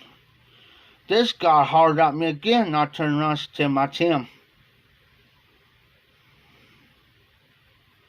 He says, is that the guy who got on to you a minute ago? I said, yeah. I said, Tim, the only thing I done was went to the truck, got this.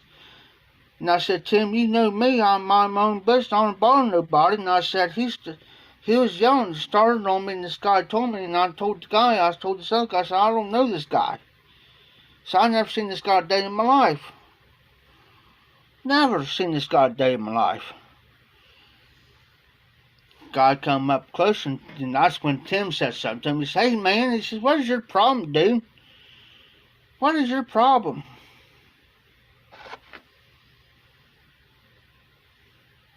He says, well, I know him. He blank, blank. I'll get a, well, he couldn't even talk right. Couldn't even talk right.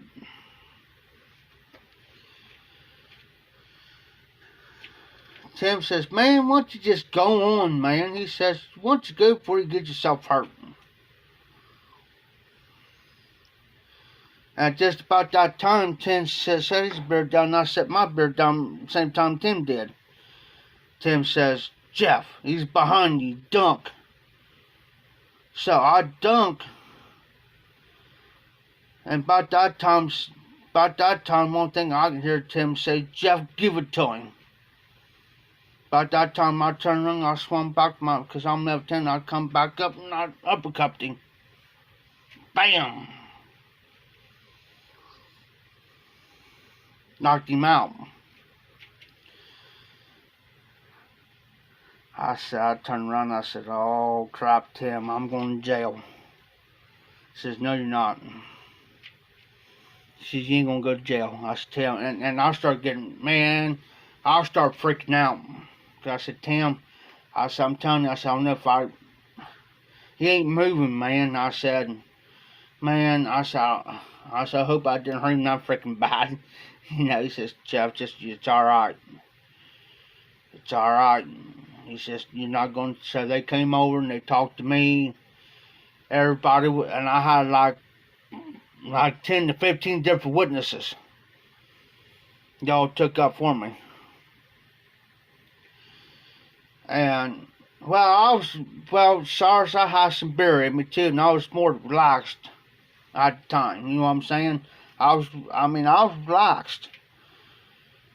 And I didn't realize I hit him that hard. Honest to God's truth. I had like about 4 or 5 beers in me, man. And I didn't realize I hit him that hard. Tim says, don't worry about it. They come over. He was alright. He was just knocked out. He was breathing. So they talked to him. They talked about other people in this jail. He was up there threatening. and they said he said he did go behind him. And I didn't know, but he did have his fist drawn back. He was going to hit me in the back of the head. And he says that gentleman right there told him to dunk. And he says his natural action was to turn around and hit him. And I told the officers, I said, yeah, that's my natural reaction. I sound like somebody come up behind me like that. And I said, that's my natural reaction is turn around. I said, I'll see him. Don't get me wrong, I'll see him standing there. But if I see the fist draw back, that's my first reaction in my head. I said, I'm going to swing. Because I said, I can't stand to be hit. I don't like to be hit in the face anywhere. And you know, I got out of it. By pure luck, I got out of it. Oh, yeah. And they had to take him out on the stretcher. Tim looks at me and I picked both my beers up. Man, my hand's starting to swell up. It kind of swollen up a little bit, but not as bad. Tim looked at me and says, I've never seen you ever hit that hard. He says, matter of fact, he says, I didn't know that you can hit that hard.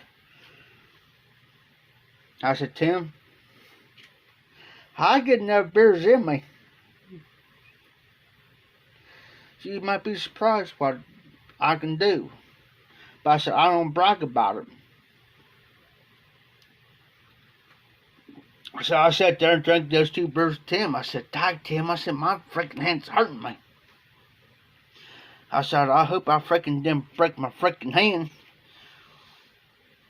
I mean, I can move it and stuff. He says, Jeff, he says, let me see your hand. So I let him sit, and he was pressing on. I said, ow. I said, ow, that hurts. He says, well, he says, your hand's not broke. He says, can you move your fingers and stuff? And I was doing this. He says, then your hand's not broke. He says, it's just swollen where the hard you hit him. He says, here. He says, since I seen what you can do, he says, here. He says, here's my keys. He says, go over there and get us 6 of us. He says, get 6 beers. He says, 3 for you and 3 for me. And I said, okay. I said, it's on. So I went over there and got 6 beers out. Went back over. Well, a couple of people, there's people that know me. Well, I guess the word got around what happened. They said, Jeff, I heard you knock some dude out. I said, yeah. What about it? I said, he started it, and I finished it. Now I said, I would not have hit him. And that's what I told him. I said, I would not have hit that guy if he did not come behind me and had his fist drawn back. I said, the only thing that saved me from getting hit, the guy I worked for, he had his car in here. I said, if it wasn't for him telling me to dunk and turn, I would have got hit in the back of the head. That's the only thing. I said, that's the only thing that saved me. Because if it wasn't for that, I said I would have got hit back the head. And then, if I would have got back hit in the head like that and got knocked down, that's when it all got bad. Because it wasn't my fault. You know, you take somebody who can drink alcohol and they don't know how to act right. They get too many of them in beers in them.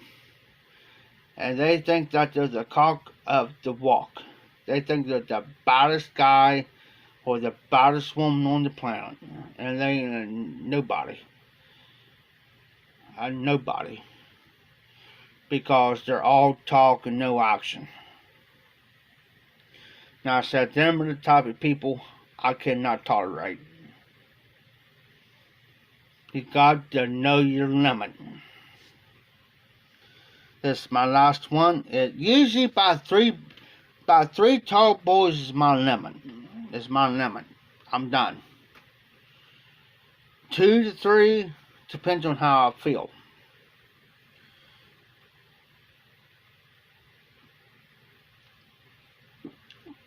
Now, usually I'll take a 16 pack. Not a 16 pack. 16 ounce cans is a 6 pack. I'll drink those and I'm done. I don't sit here to the point of getting plastered and drunk, especially on my lives, to the point where I don't know what I'm talking about. Slurring and all this and this, that, and the other. Nah. It ain't worth it. It ain't worth it.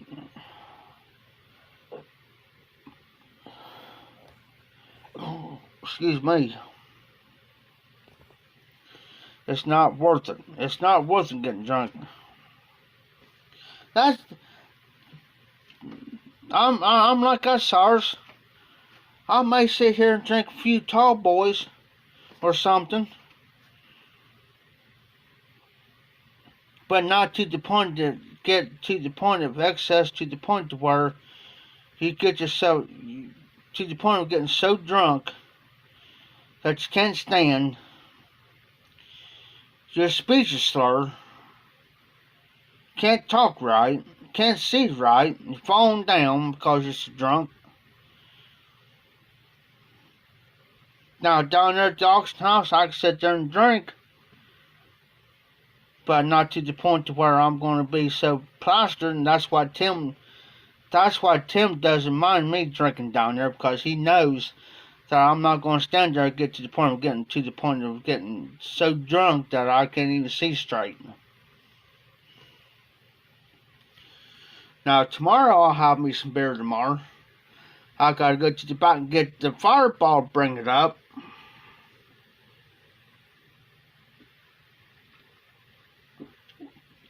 As of today, it was still back there. If I go back there tomorrow to get it and it's not there, Tim's going to be royalty hot. Because I'm going to ask him, I said, Tim, where's that fireball? I said, it was there yesterday when I went back there. It was sitting there. I said, I didn't touch none of it. Because Tim knows I won't touch it unless he's around. And he knows that.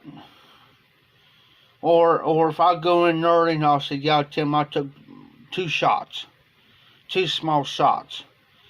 He don't care. Because I tell him. And he knows I'm telling him. And he knows I'm honest about it. But if Tim's there, and I'll ask him, or he'll ask me, or I'll ask him, I say, Tim, do you mind if I take a shot? He says, well, where's your cup at? What are you waiting on? He'll tell me. What are you waiting on? You need a picker-upper? Yeah, I need a picker-upper.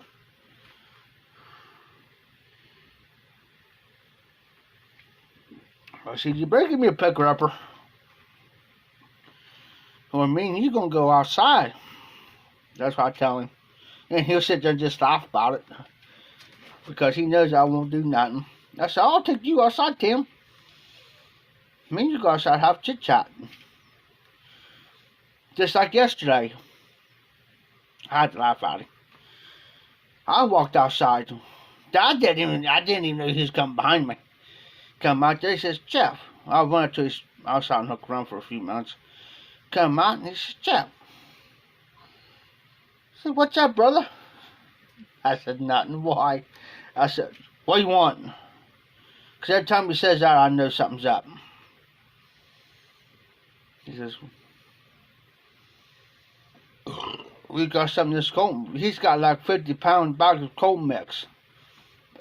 I know they're right now. He says, well, we got this 50-pound cold mix we can put over in this pothole over here. He says, got your knife on you? I said, Tim, you ought to know I got my knife on me. Do you think I'm going to leave the house without my knife, my carpenter's knife? This one right here. I'll show you. This one right here. I always keep this on me. So we open that bag up. Well, we opened up the back of his truck, and I said, oh, Tim, this ain't going to be good. And I said, I got to probably get a brand new shirt on. I said, I really don't want to run it. He says, here. He says, I'll tell you what we could do. He said, I'll just back my truck up. He already had the tailgate down. The back's right there.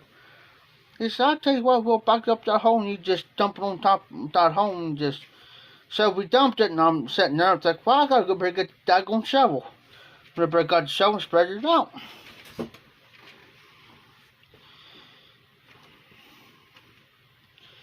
And me and Tim's like, yes. Of course, when you be with somebody like that for about 25 years, you get to know each other. You know what I'm saying? You know his attitude. He knows my attitude. He knows when I'm upset about something. He knows when I'm pissed. He knows when... I know when he's going to get mad. Because...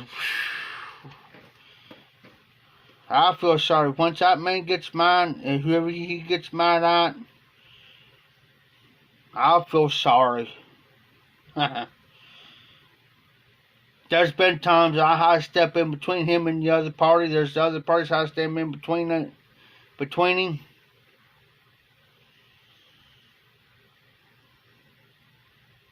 And there's times they couldn't, because I'll be inside the auction house, and one of them say, hey, go in and get Jeff. So I'll come out there, because last time he flipped out on something, I was his daughter's ex-boyfriend. They said, go in there and get Jeff. They come and say, Jeff, they're needing you out there. Dad's going off on so-and-so. I said, oh, man. Walked out there, and he's going off on him, and this other guy tried to not holler at him. I said, Tim, that's enough. Quit it. Stop it. It's not worth you going to jail over. It's not worth you losing your place over here and your place of business. Quit it. And I looked at his daughter's ex-boyfriend, and I said, you need to freaking stop, dude, or you're going to get freaking hurt. I said, and it's not going to be him snatching you up. I said, I'll snatch you up. I said, you better freaking quit.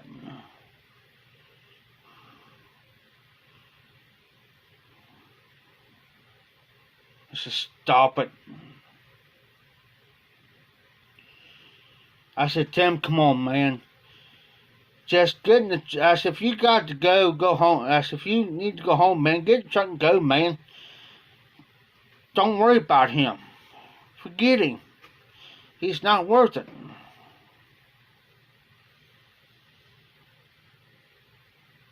Tim took my advice. Well, the second time I went in, I got called back up because I got him calmed down. Second time I went out there, I finally told Tim, I said, Tim, why don't you just go home? Get away from here, man. I got you. I'll lock up and stuff, man. Just go home, dude. I'll lock up. I'll lock up. I'll take care of stuff here and make sure it's cleared. Go home.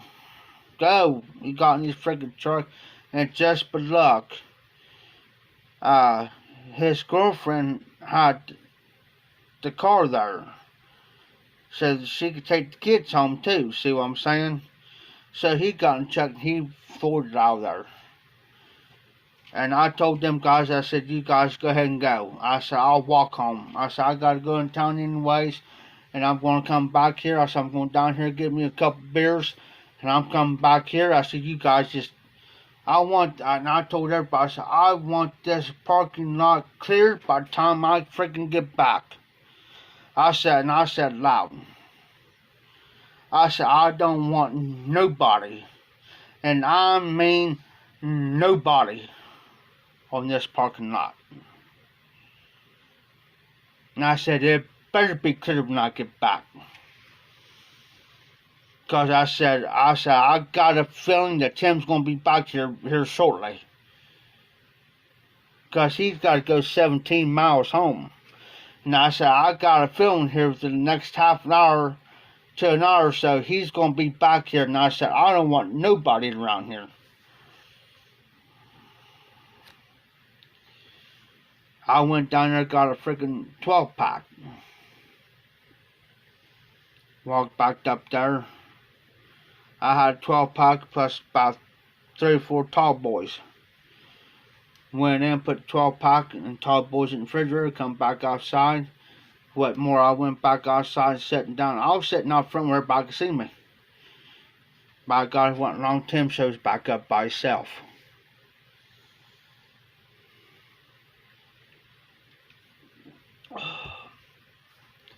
Got out, come over, and I was sitting drinking tall boy.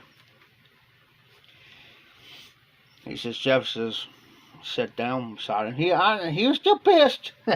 He was still mad. He says, Jeff says, I want to apologize. You don't have to apologize to me for nothing. You had every right to do what you had to do. But I said, I was just trying to avoid you from getting in any type of trouble. And I said, by God, and I said, wait a minute. Looked down, I said, by God, you want a beer? He says, yeah, I do, but he says, I said, no, you don't. I said, I got you covered. Well, you're drinking top boy. I said, daggone Tim, I said, I got a 12-pack of Bud Light sitting in there. I said, you want a beer or not? Yeah, I tell him, I'll get on time. He says, yeah, I want a beer. So by God, I went in there, got him 2 freaking beers, grabbed me a tall boy. Matter of fact, I grabbed him 3 freaking beers. Grabbed 3 beers, tall boy walked out and said, here, these 3 are yours.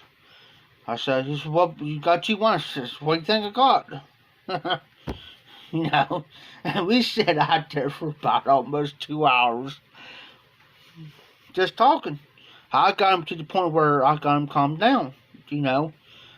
Just BSing. I was trying to get his mind off that situation. See what I was saying? I was trying to get his mind off of it. And by that time, he sit there and drank probably about 4 or 5 beers with me.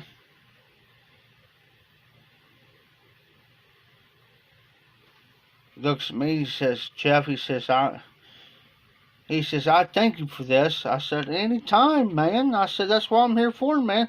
If you get to that point like that again, you know, come to me. Come to me. By God, if we got to take off somewhere to cool off and drink a few freaking beers or whatever, by God, let's do it.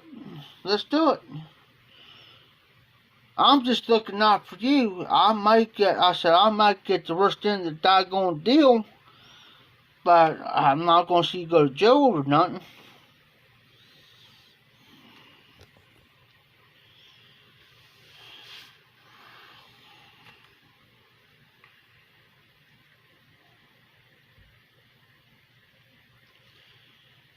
But now, he thought I came home earlier, and I didn't. I had to go help this other guy had to go get some stands so I could carry him over to the other guy. He thought I came home until he seen me came back.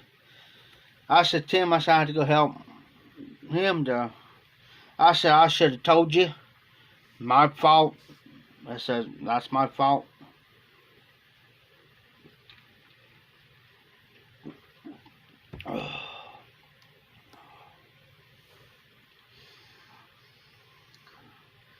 Another 5 minutes till midnight, guys. And I'm going to shut her down.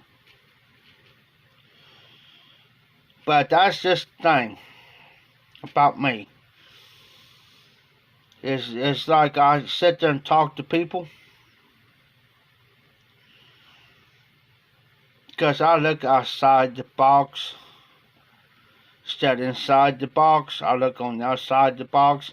In other words, I'm an outsider looking in, and I see what's going to happen, and I try to avoid the situation.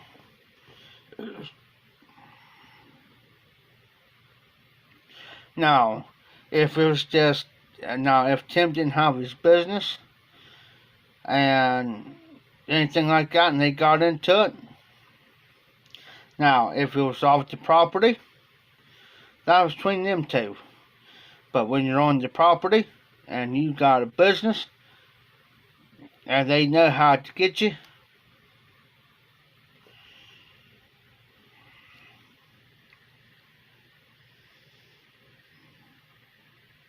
you know what I mean?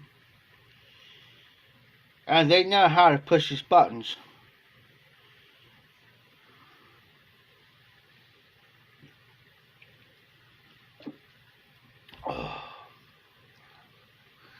Exactly, Cyrus. Exactly. And Tim knows, and he knows. There's sometimes, now I can't calm him down. I'll say this. There's sometimes I can't calm him down all the time. Not all the time. But there's times I can, there's sometimes I can't.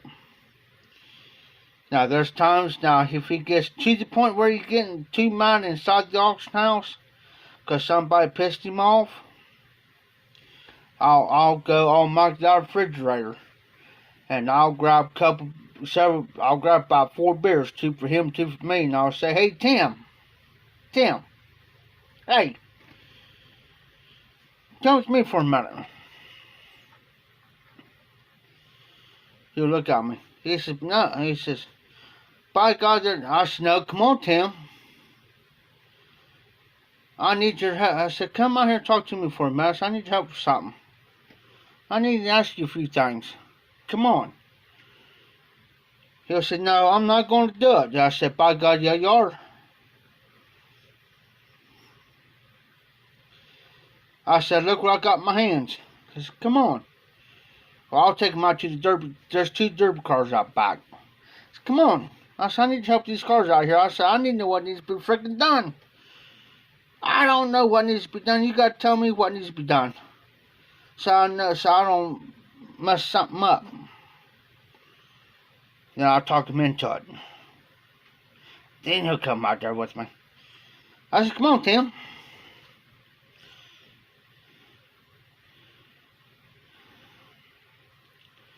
Then I get him out there and I said, hold on for a minute, Tim. I got to go take me a piss. Or something. I got to go pee. So I'll walk back in there. And I told the rest of them, I said, hey, so I'm going to tell you right now. I said, you better keep that party. I'll get Rich or somebody. I'll get Rich and Mindy. I said, hey, just come here for a minute. I said, hey, keep those from coming out back. I said, watch. I said, I got Tim out there now. I said, I'm trying to get him to calm down. I said, I got a couple of beers for him, and me a couple of beers. We're going to BS for a little bit. I'm going to have him help me with the car or whatever. I'm going to try to get him to calm down. I said, just don't let them freaking come. I don't care if it's to this way, out the freaking front door. I said, if they start to come out there, you come out there and let me freaking know. All the freaking likely. Because I said, I know what's going to happen. Alright, Jeff.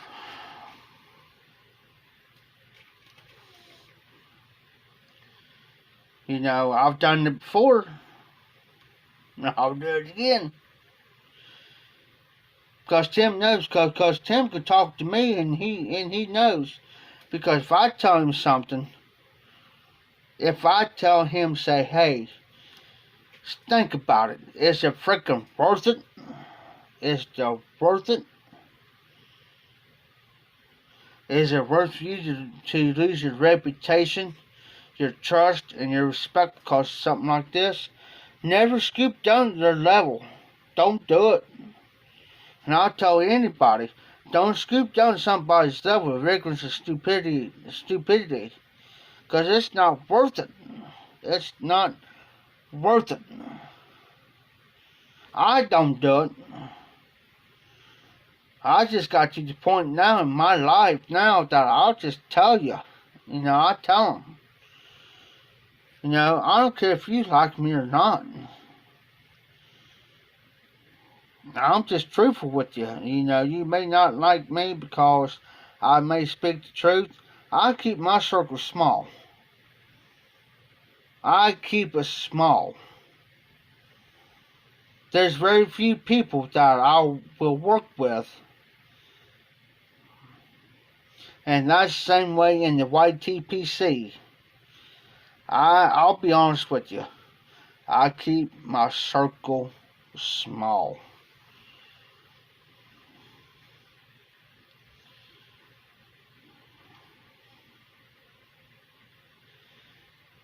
And I appreciate like you, Cyrus, and Jimmy DeBacky, Bull, Hillbilly Piper, Fire Blues, Mike, he'll come in sometimes. Steph and Skip, them guys. RD. That's my, and mostly, that's my circle. Popo, he'll come in. That's my circle. Jimmy DeBacky. That's my circle. Because I know who's who and who ain't.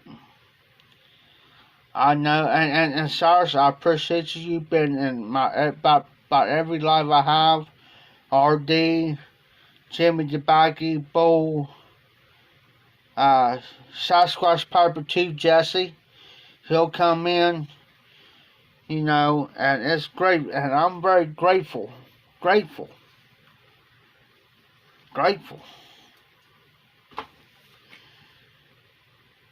Because you guys hung out with me about every night or every other night, especially Sundays. I'm grateful. I may not show up, but I am. I am. You know, some people always call me I'm a prick or a dick or whatever. You know. Oh, I've been called everything by a white man before. And I said, well, I thank you for the gesture. I thank you for the comment. You know, appreciate it.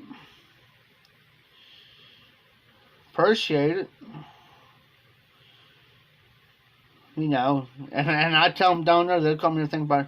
I have people call me everything by a white man before. Around here. So I thank you for the comment. At least I'm doing something right. At least. Because I speak the truth.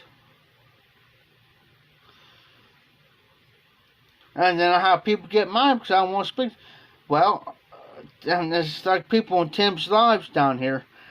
And after I found out how they done him, they said, well, Jeff, you don't hardly speak this anymore. Why?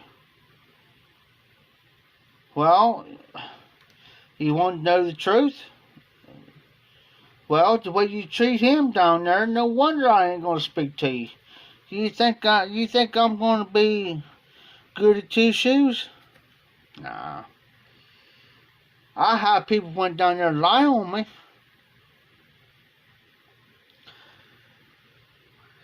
This is how they are, but I'm not going to put them down. I'm not going to bash them.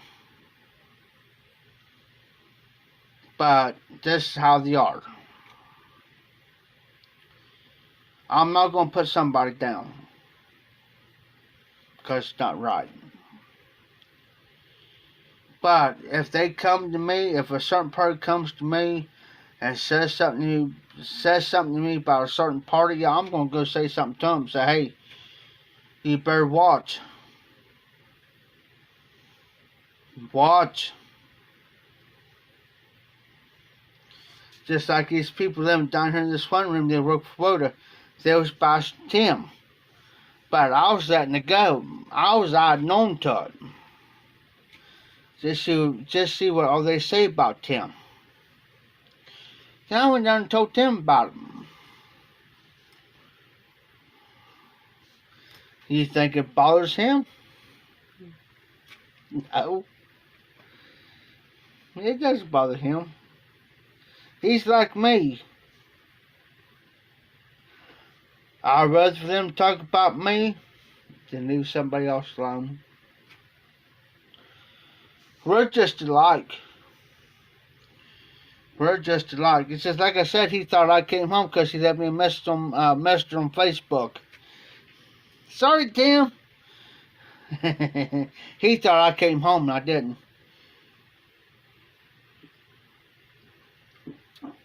He knew I left, but he didn't know where I went. That was my fault. I should have told Tim. Tim, I'll be back. I just gotta go help Scott for a minute. That was my fault. That was on my end. It wasn't Tim's fault. I'm not, I understand that. Getting hold of me. You know what I'm saying? I mean, he knows I'll feel bad about it. You know? He knows that. He knows that. He knows I'll do anything more for anybody.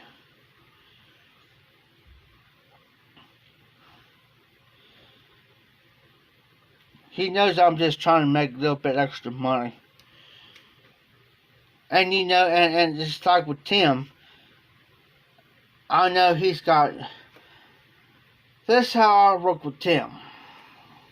I don't get paid much from Tim, because he understands, because he knows me, that I understand that he's got bills to pay down there.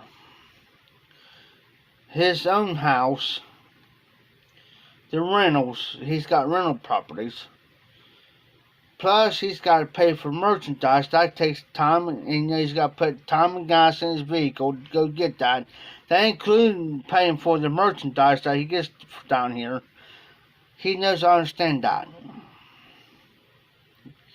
He knows I understand that.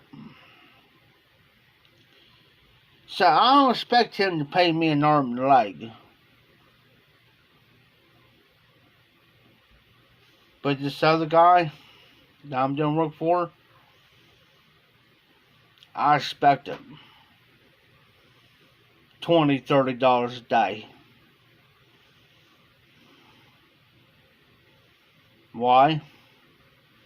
Because he don't got the expense of what Tim's got, and plus a family to feed. He don't got that type of expense, and I haven't said nothing to him, but me and him's going to talk about that tomorrow. Yeah, he paid me $20 a night, but I had to spend on some food. And plus a couple beers. Yeah, I still got money on me. But I'm going to explain to him. I said, here's the thing, man. I said, you don't got the expense of what he's got. Excuse me.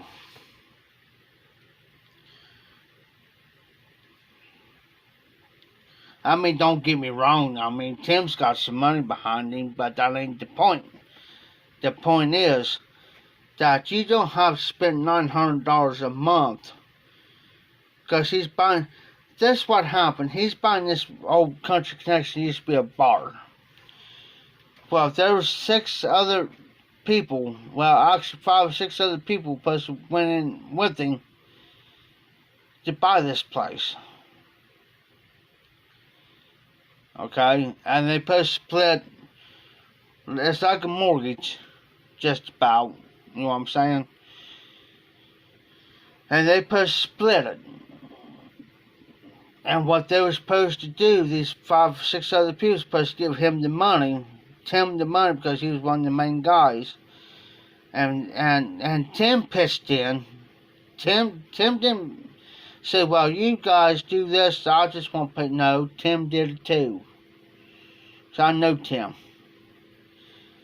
Well, these 5 or 6 other people, after he got the place, it wasn't even a month, these 5 or 6 other people backed out on him.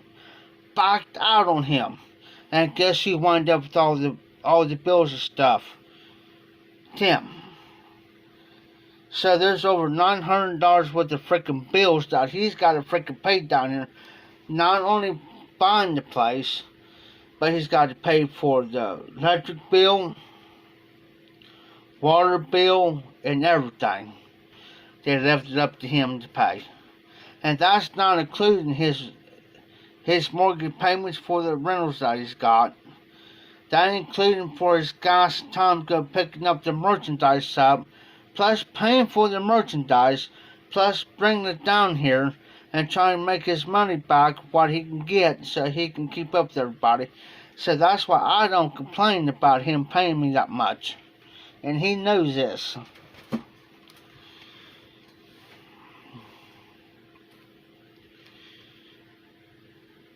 Like I tell people, and Tim even told Scott. He says, yeah, I know Jeff for the last 25 years. Yes, there's a couple times Jeff's disappeared on me, and which I have. And because it wasn't Tim's fault, because he's got these other pricks. And he knows I won't cause trouble. But I've stuck to that man through thick and thin. When everybody else freaking left him, I've stuck with him. But can I get in? Just like this here.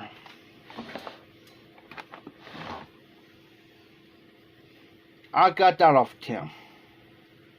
Did he charge me for it? No. I got a 9-foot charger. Did he charge me for that? No. This has got a stand to it. Bottle opener. To open your beers up with.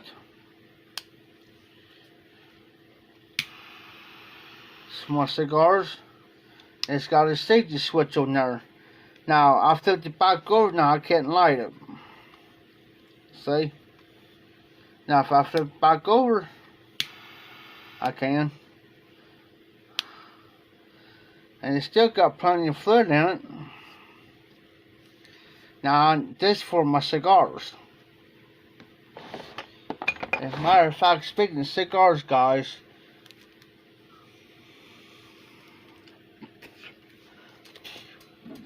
you know what? Let's smoke a cigar.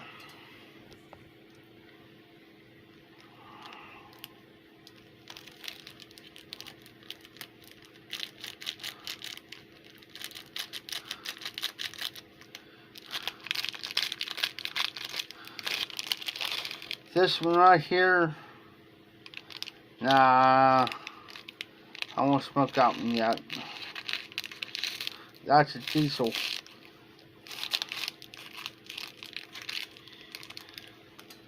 That goes my box. Let's do this one. This came from TPI Tobacco Pipe International Mark. This here is a Vegas Big 5.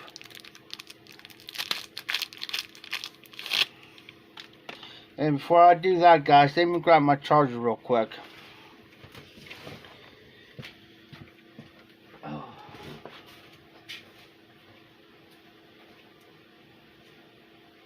I gotta turn my big light on.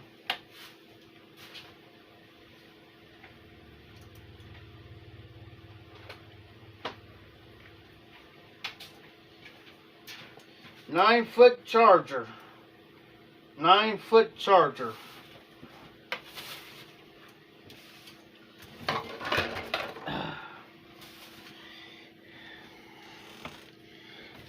Let me do it this way.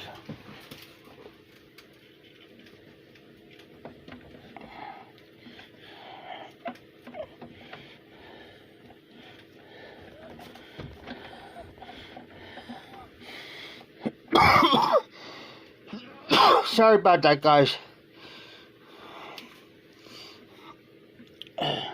Sorry, close up.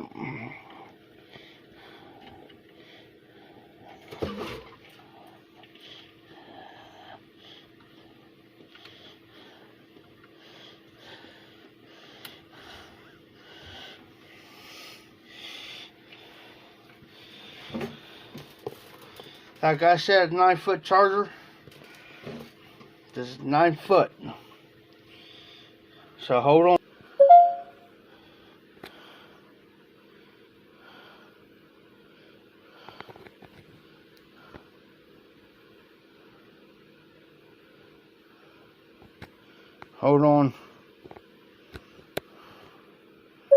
There we go.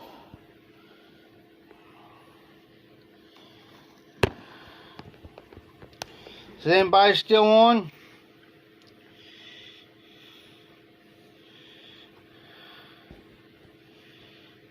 Is anybody still on?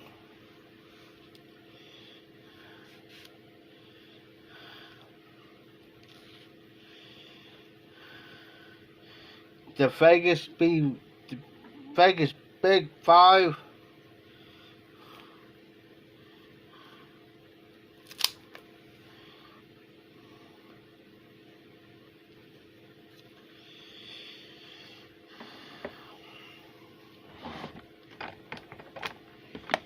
We're gonna light this bad boy up.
This ain't the right charger for the phone, but it keeps kind of going.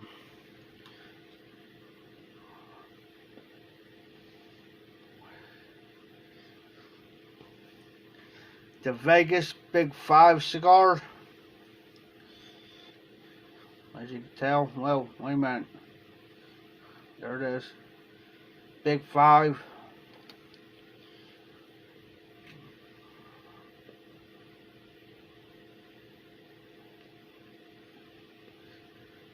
I'll smoke this bad boy. Says something on the side. Established 1890. Handmade imported. Drink with the beer.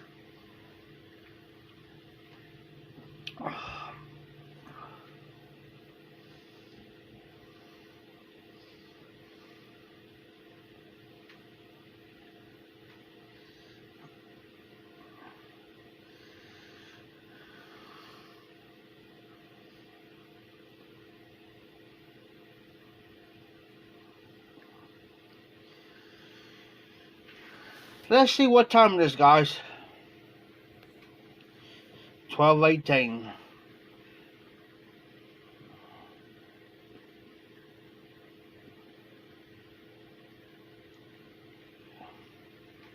I ate me some chicken earlier.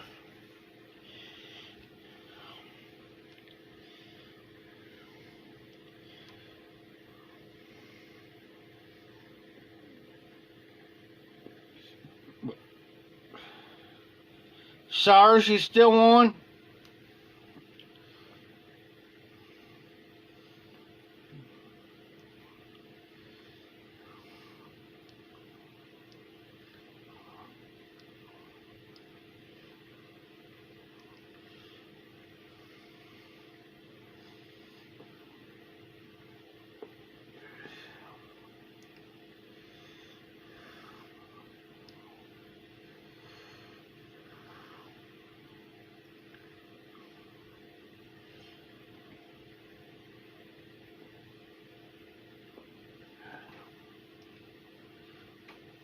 Oops, that's uneven. So you know what we're going to do? We're going to fix that problem.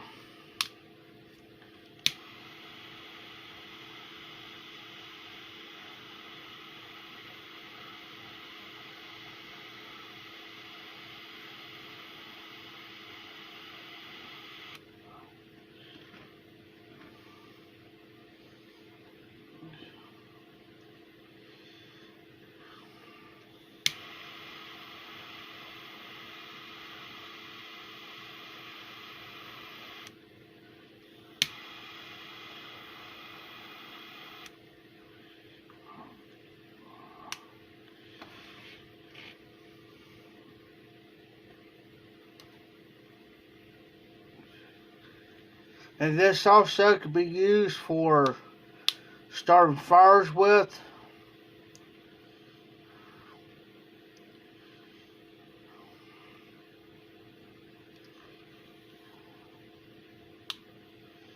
You need to start a campfire or wood fire.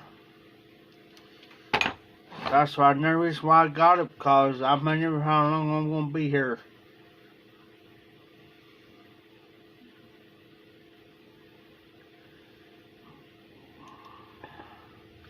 I do got a place to go, just in case.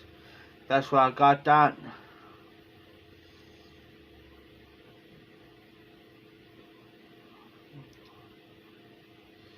Just in case I got to start a little fire.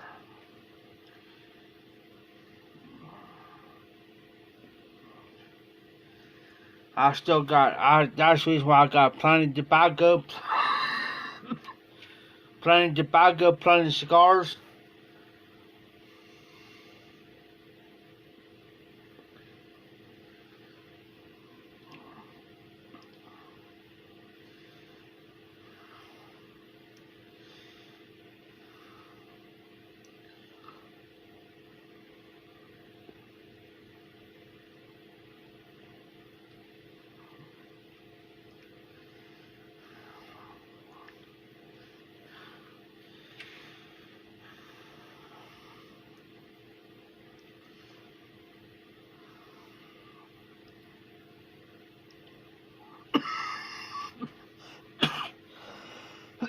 That's why I really don't like smoking cigars late at night.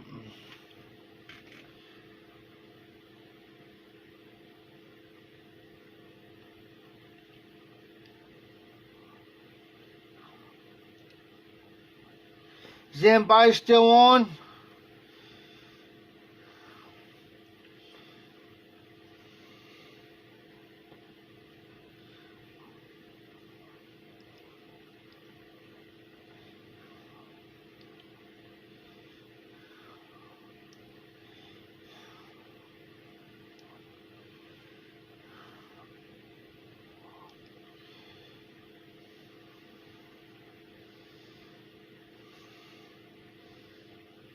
I'll give another couple more minutes. If nobody ain't on, I'm getting off.